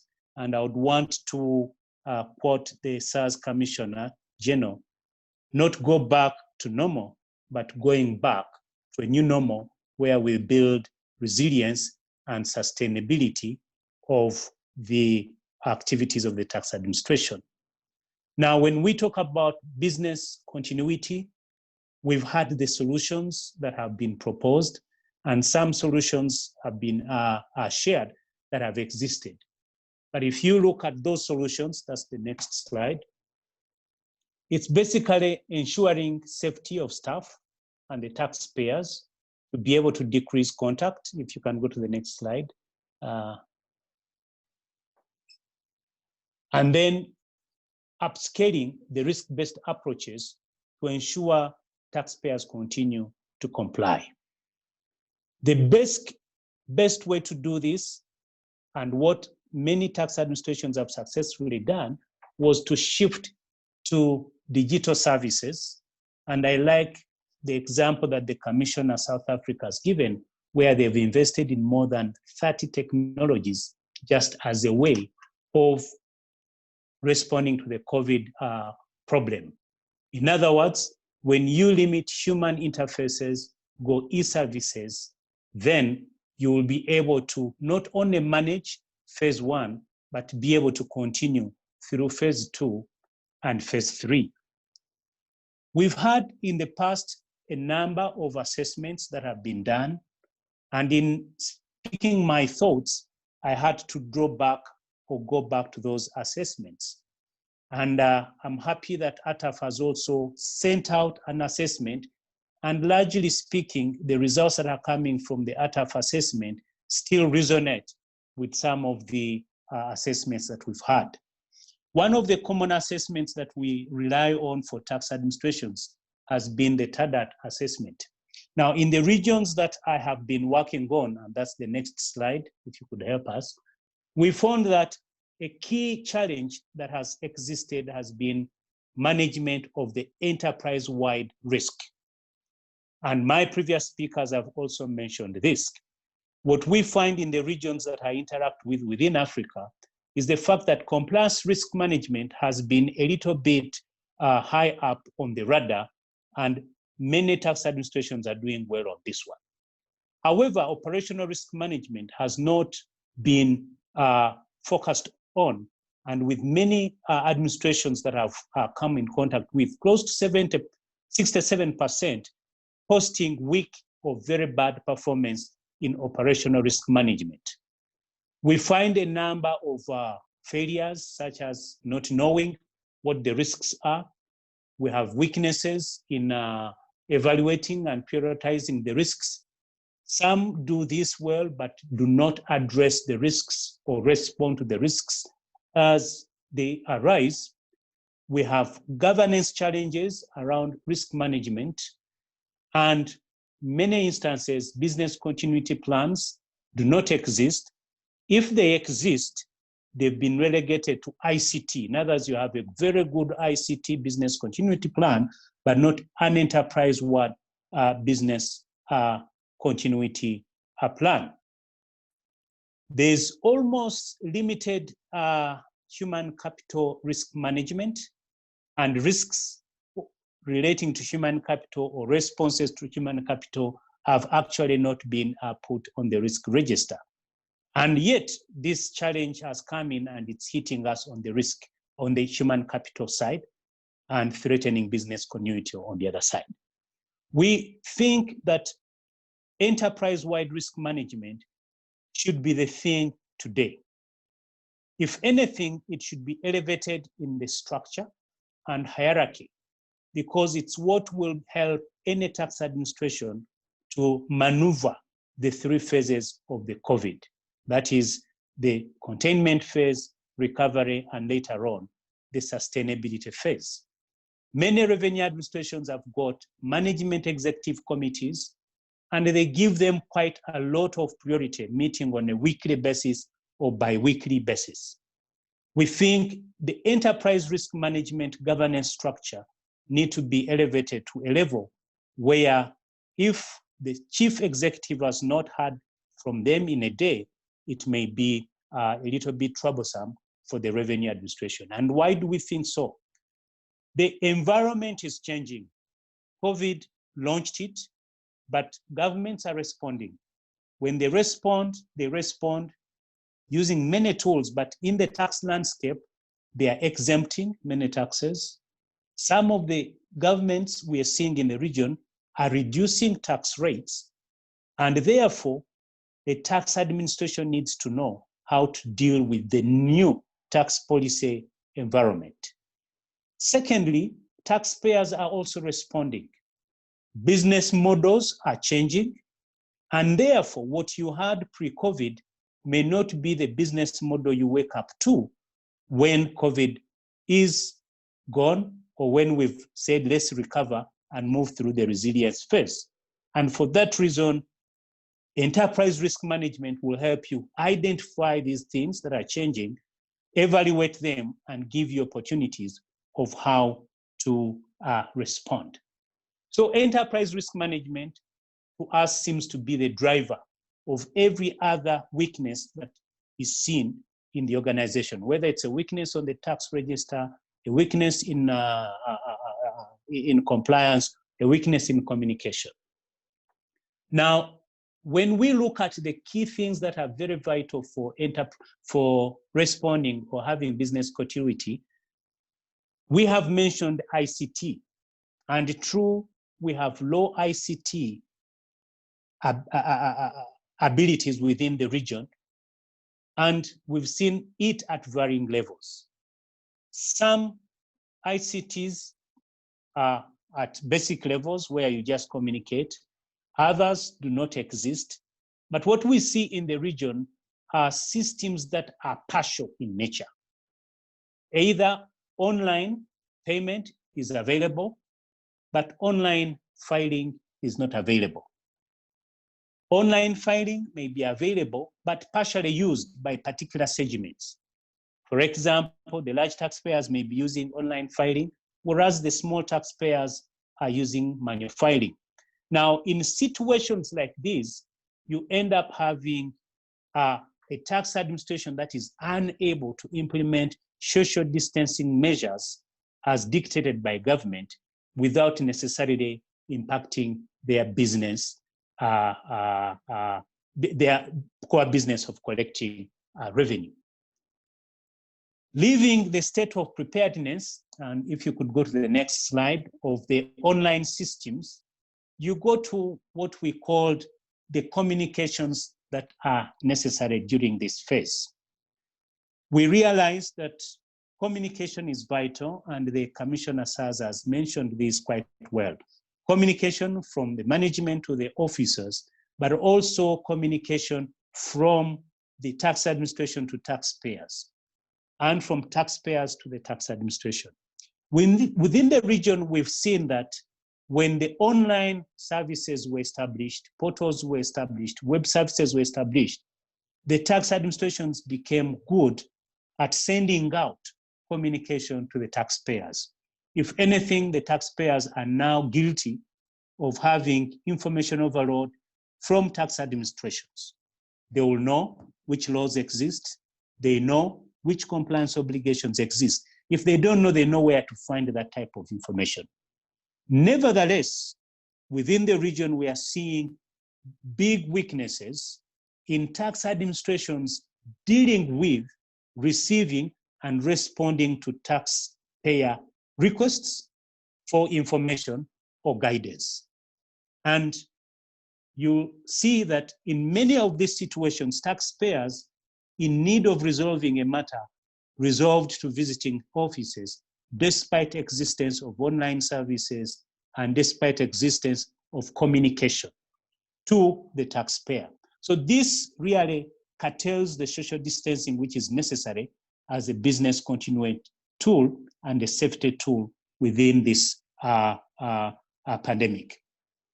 Not only are we weak at responding to information requests from taxpayers, even in some instances when we want to communicate online to taxpayers, we cannot do very well on an individual communication basis. In other words, we can send massive publications, communicate using newspapers, but when it gets to sending a specialized message to a taxpayer telephone or email, many tax administrations are not doing very well. And the reason for this is simple. Our taxpayer register does not have complete information, or it has inaccurate information. So a strategy to improve communication, a strategy to social distance as a business continuity measure has been handicapped in this format. Still talking about ICT and how it could help with business continuity, we have many countries that have implemented integrated tax administration systems. And we know online filing, online payment is one part of the equation. The other part of the equation is what we call the back office functions that are necessary to ensure high-level compliance levels. The online auditing or auditings, which is integrated to the filing. We know document management systems should exist to be able to handle every document that is necessary. Case tracking systems that can receive information requests from taxpayers, deal with them within the organization, and respond when you can keep a proper workflow. All these are important in the whole periphery of the technology that tax administrations need. What we see in the region is that many tax administrations rejoiced when they deployed the online front-facing or taxpayer-facing services. And many of these were not implemented despite buying integrated tax administration systems.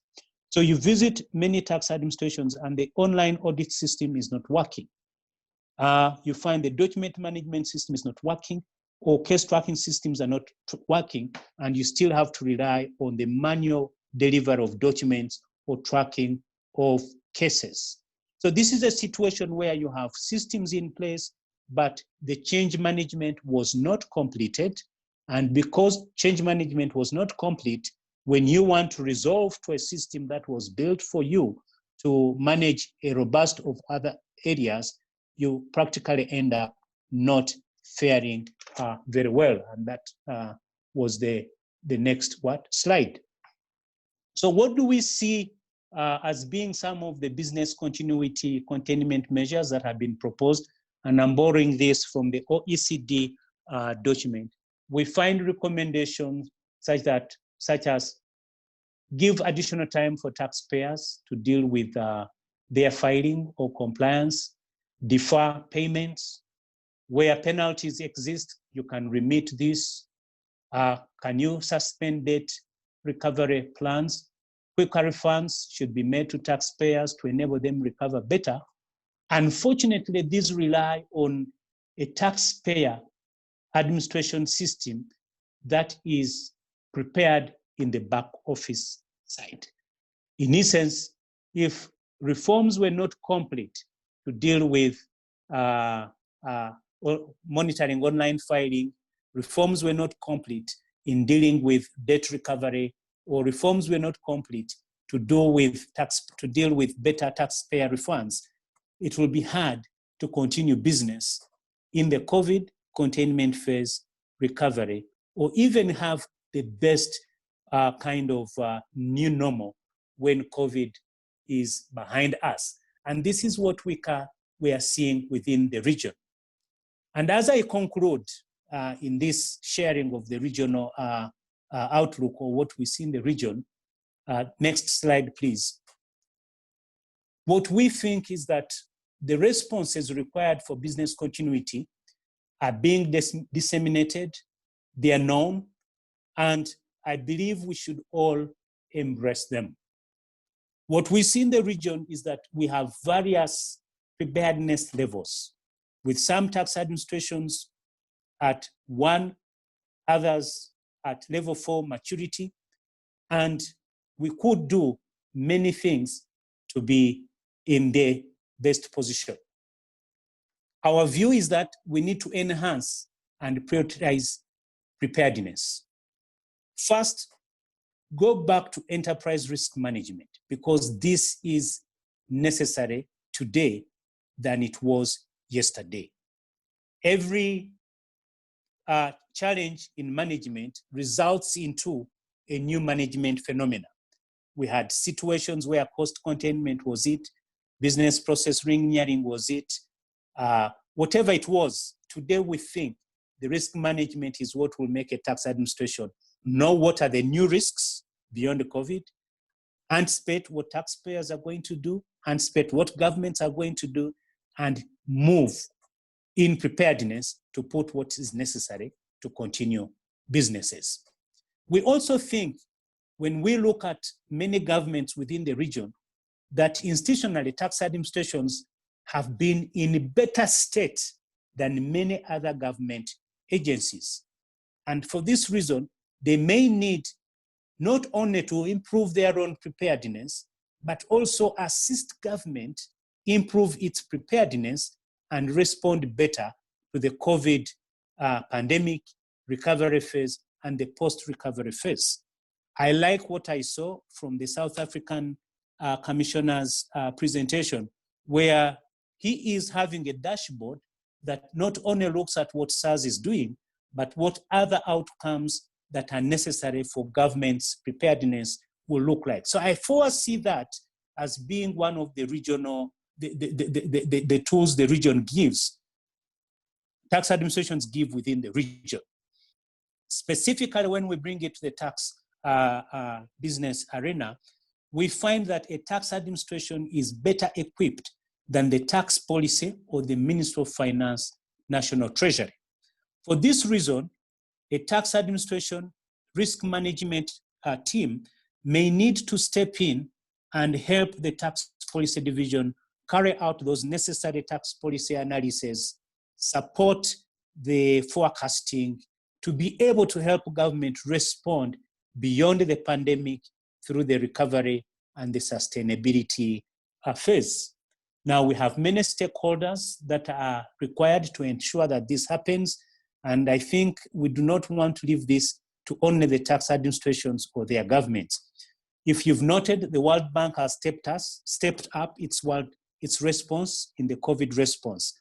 As of Monday, we had reached around 100 countries with emergency response financing, and these countries account for more than 70% of the global population. The target from the World Bank is to disburse about $160 billion to be able to help government respond to the health crisis, the economic crisis, and any other crisis that may emanate out of the COVID response. Closer home, we have a trust fund which could be utilized by various tax administrations to respond specifically to the COVID issues.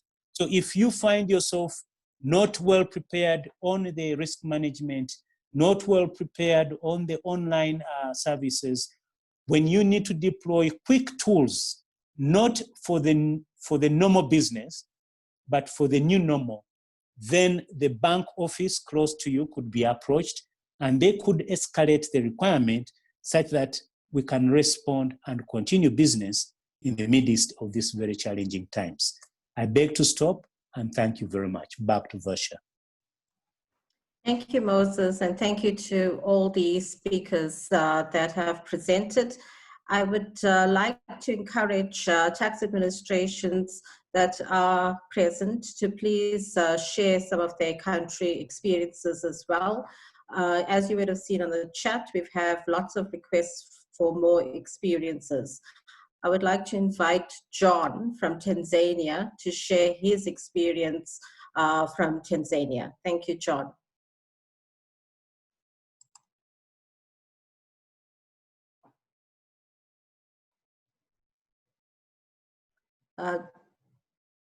Anlo, if you could please unmute John from Tanzania.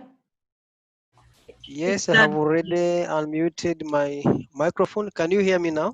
Yes, we can. Thank you so much for inviting me to give my contribution. Actually, I don't have much to contribute, but just a few comments that I have raised in the chats. As far as the topic is concerned, I want to contribute few issues that we have done, but mostly the effort that we have implemented on the ICT areas. Specific measures regarding to implementation and the positive result. At the organization, you have created the COVID-19 task forces. Actually, it's just a member in the team which have been created from different departments to have the joint effort on how do we take necessary measures and control towards this issue of COVID-19. So we have just managed this, and you have been moving very well, and you have been making a lot of efforts to make sure that we get timely information regarding to what is going on on the issue of staffs and any other matters that is coming outside the staff. Maybe it's a taxpayers issues. We normally track through this team. Also, we have just ensure there is the balanced number of staff who are required to be in the office physically. We have just created a weekly schedule. I mean the two rotations. That's 1 week. There are some few members who are supposed to be physically in the office, while others working outside the office remotely. On the next week, then we also swap the same. The members from home can go to the office and vice versa. Also, we have implemented the remote access solutions. You know, in order to have a secure remote access solution, we normally use the virtual private network. This is the secure network connectivity where staff can work right from home and be able to connect to our internal resources in a very secure manner. Also, we have just implemented the meeting and the collaboration tools where we can have meetings, video chats, and collaborate easily and make sure that the business is running as usual. In terms of taxpayers, we have just created awareness of this COVID-19.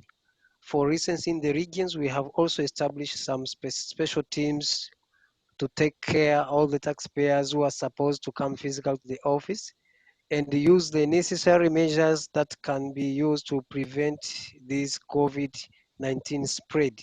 So all those measures have been implemented in the regional level and the head office level. Also, we have created the public announcement that we are using our social media, radios, television to provide announcement to the public where we expect large number of taxpayers there to get information on how can they be serviced and can be protected themselves. Also, we are using these COVID-19 facilities for both taxpayers who are coming physically and the staffs. We are using all those sanitizer and all those kind of things in the office. Also, we have set some other offices around the regions, different like district offices and regional offices, we have just set some members to be working to the nearby office instead of coming all together in the office. So we have just managed to distribute staffs to different offices to avoid this contamination and keep the social distances as well. Also, the fast tracking, we have just enhanced the deployment of electronic system. The purpose of this to improve our taxpayers services. The way we save our taxpayers, we have just put more emphasis on the use of available system, and we have also enhanced some of the modules to make them easily for them to access the system outside. Instead of coming direct to the office, they can get service themselves through our website. But the only issue that I want also to address is per Moses's discussion. I was just following the TADAT's findings, and I saw that on the business continuity plan, the Tanzania has scored on the ICT areas. Maybe I can share a few experience on that. The only issue that is very important to consider on the ICT business plan is improvement of the available ICT infrastructure. And if we talk of the improvement of the available ICT infrastructure, we are looking at the level of the network. How are we connected to the other entities? How are we connected to the external partners? How are we connected to our providers? So internally, we have ensured that we have the so-called 3 tiers architecture.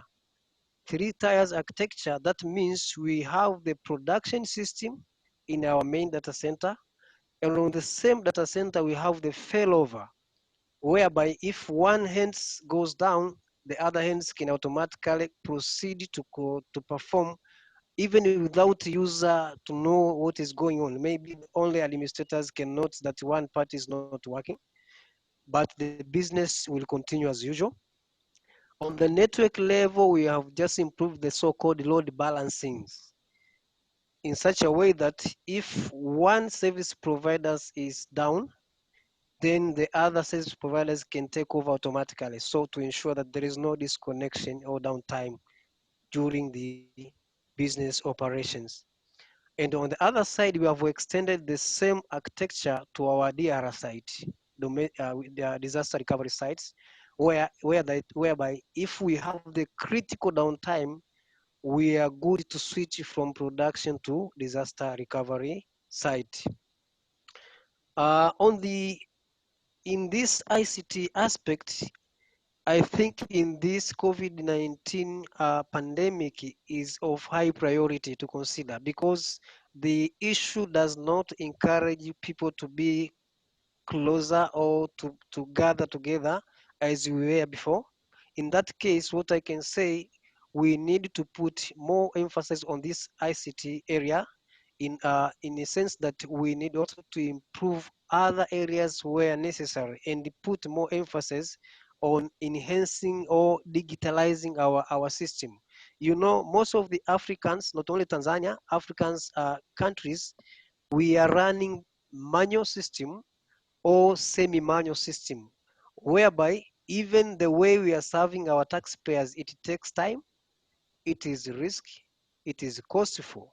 In that way, we need also to focus on digitalizing our tax administration system to move from manual to digital, and also to make sure that we secure the same to be in a position to improve our compliance to taxpayers or taxpayers compliance. What I can say as I'm going to finish this, that digitalization should also be given an emphasis from the top. You know, sometimes if you talk of digitalization, we're also looking at the aspect of security. So even most of the governments, they don't accept much some things like digital signature. That's why you find some of the countries, they are running some like semi-manual. Some of the systems are automated, in some areas they are manual, because the policies are not yet accepting this. But in this globalization words, Most of the developed countries, they are using digital signature. So what I can encourage, because we are talking to CEO commissioners here and other representatives from different countries, it is the time now to emphasize our government to amend the policy to accept the digital signature and other security control that can enable the ICT teams to enhance the system and to perform the so-called full automation of our tax administration system. Lastly, I would like to share some other challenges. Actually, these are not directly related to this COVID, but on why one way or another can help as we are moving forward to see how can we improve this business continuity due to this COVID-19. Most of the African countries, yet we don't have the strong tax bases. So we have the so-called very narrow tax bases. So it's also a good time also to focus on this to see how can we expand our tax bases, because all in all, we are also looking at the way to improve compliance and raise up our tax revenue despite of this issue of COVID-19. In that case, we also have to look of the way to improve our tax bases. I mean to expand the tax bases to see what are the mechanisms that should be in a place in order to improve the tax bases. Also, there is a huge number of informal sectors. This also should be taken into consideration as we moving with this discussion, so that the authorities can be able to collect taxes from those informal sectors as well. Also, tax payment culture is also an issue. We should also cement and put more emphasis and awareness so that we can also break down this issue of tax avoidance, which is related to culture. Also, there is huge appetite or practice for tax evasion. I think this should also be cemented by enhancing our system. As I have said, that if we put more emphasis on improving our ICT systems, that will automatically raise the compliance level and will also avoid the corruption. The knowledge on some specific tax issues is also a challenge, especially international taxation and taxation of the few sectors such as oil, COVID-19. But I think as we move, we should also John. put our emphasis on those areas. Hello? Hi, John. Thank you. Can we invite some of the other speakers also to give their inputs, if you don't mind?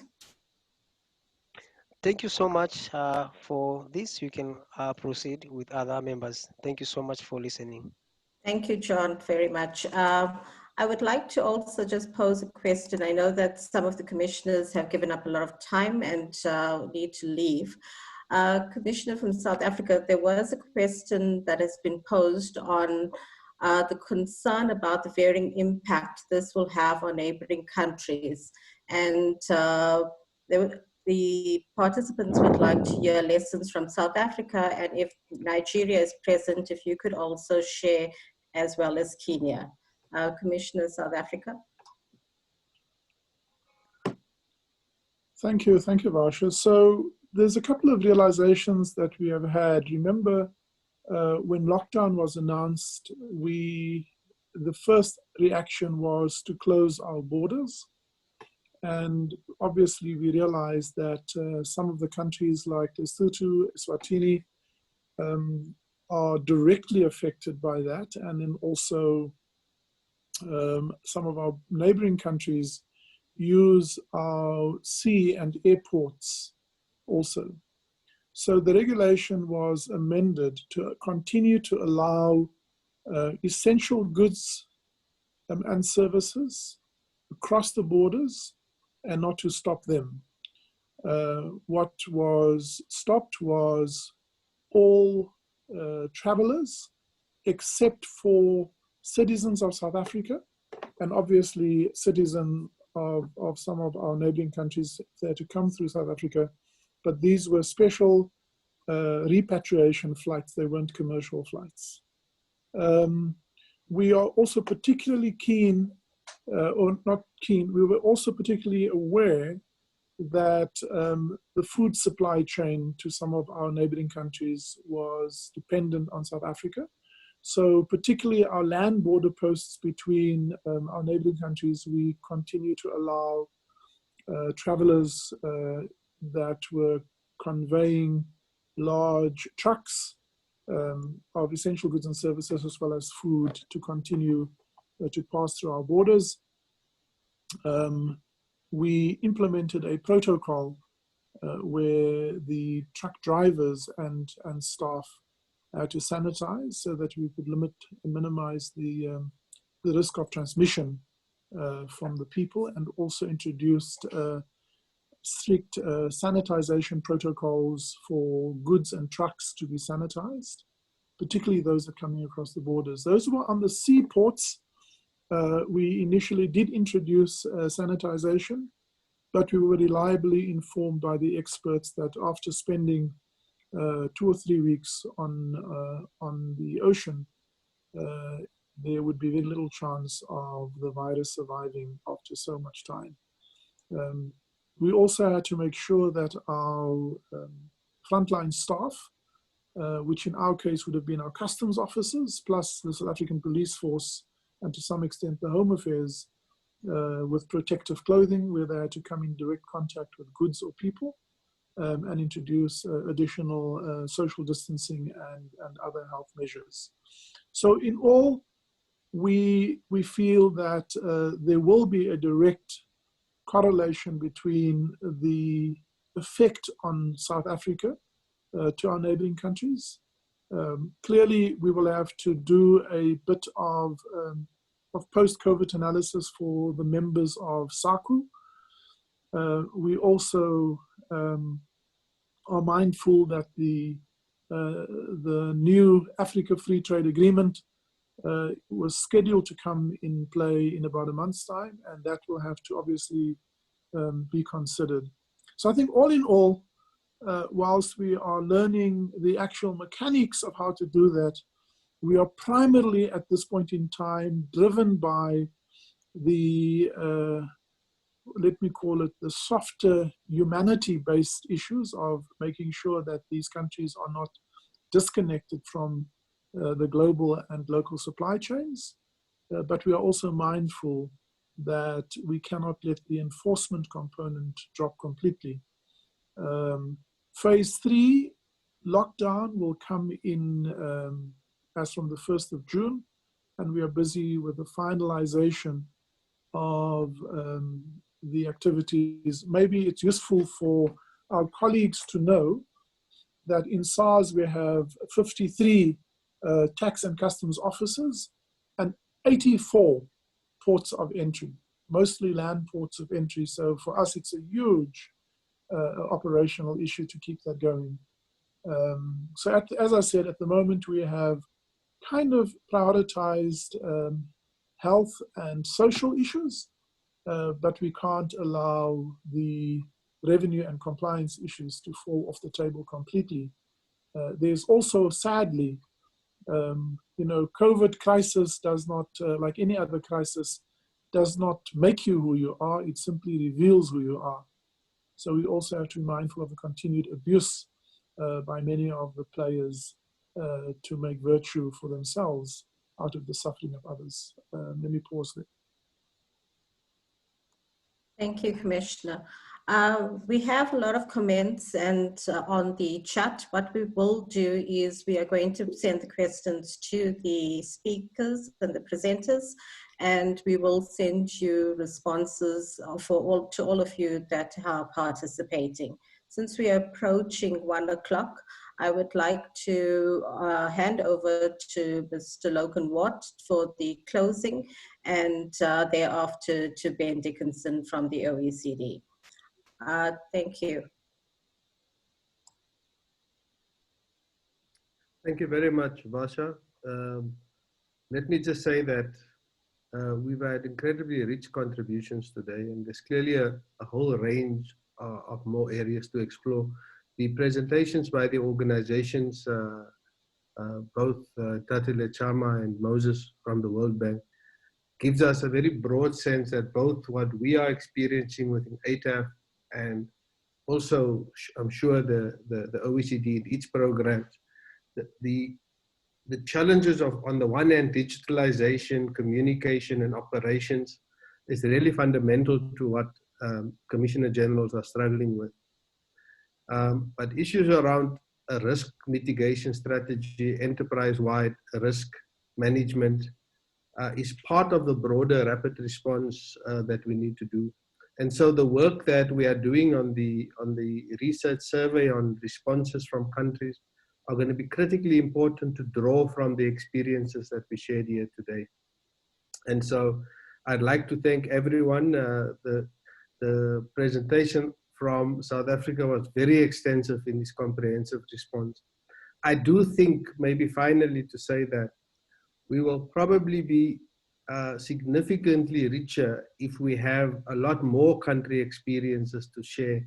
And maybe in the next round, we should encourage a couple more country experiences more succinctly presented, and a lot more engagement in Q&As in this, because I think it's been incredibly helpful to all of us. And certainly from ATAF side, we want to put together some of the thoughts shared here today. So thanks to everybody, and thanks to the ATAF team and the OECD team for putting all of this together. Thank you very much.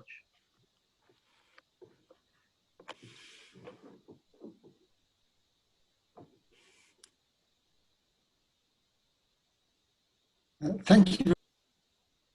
I took 3 additional points from the conversation.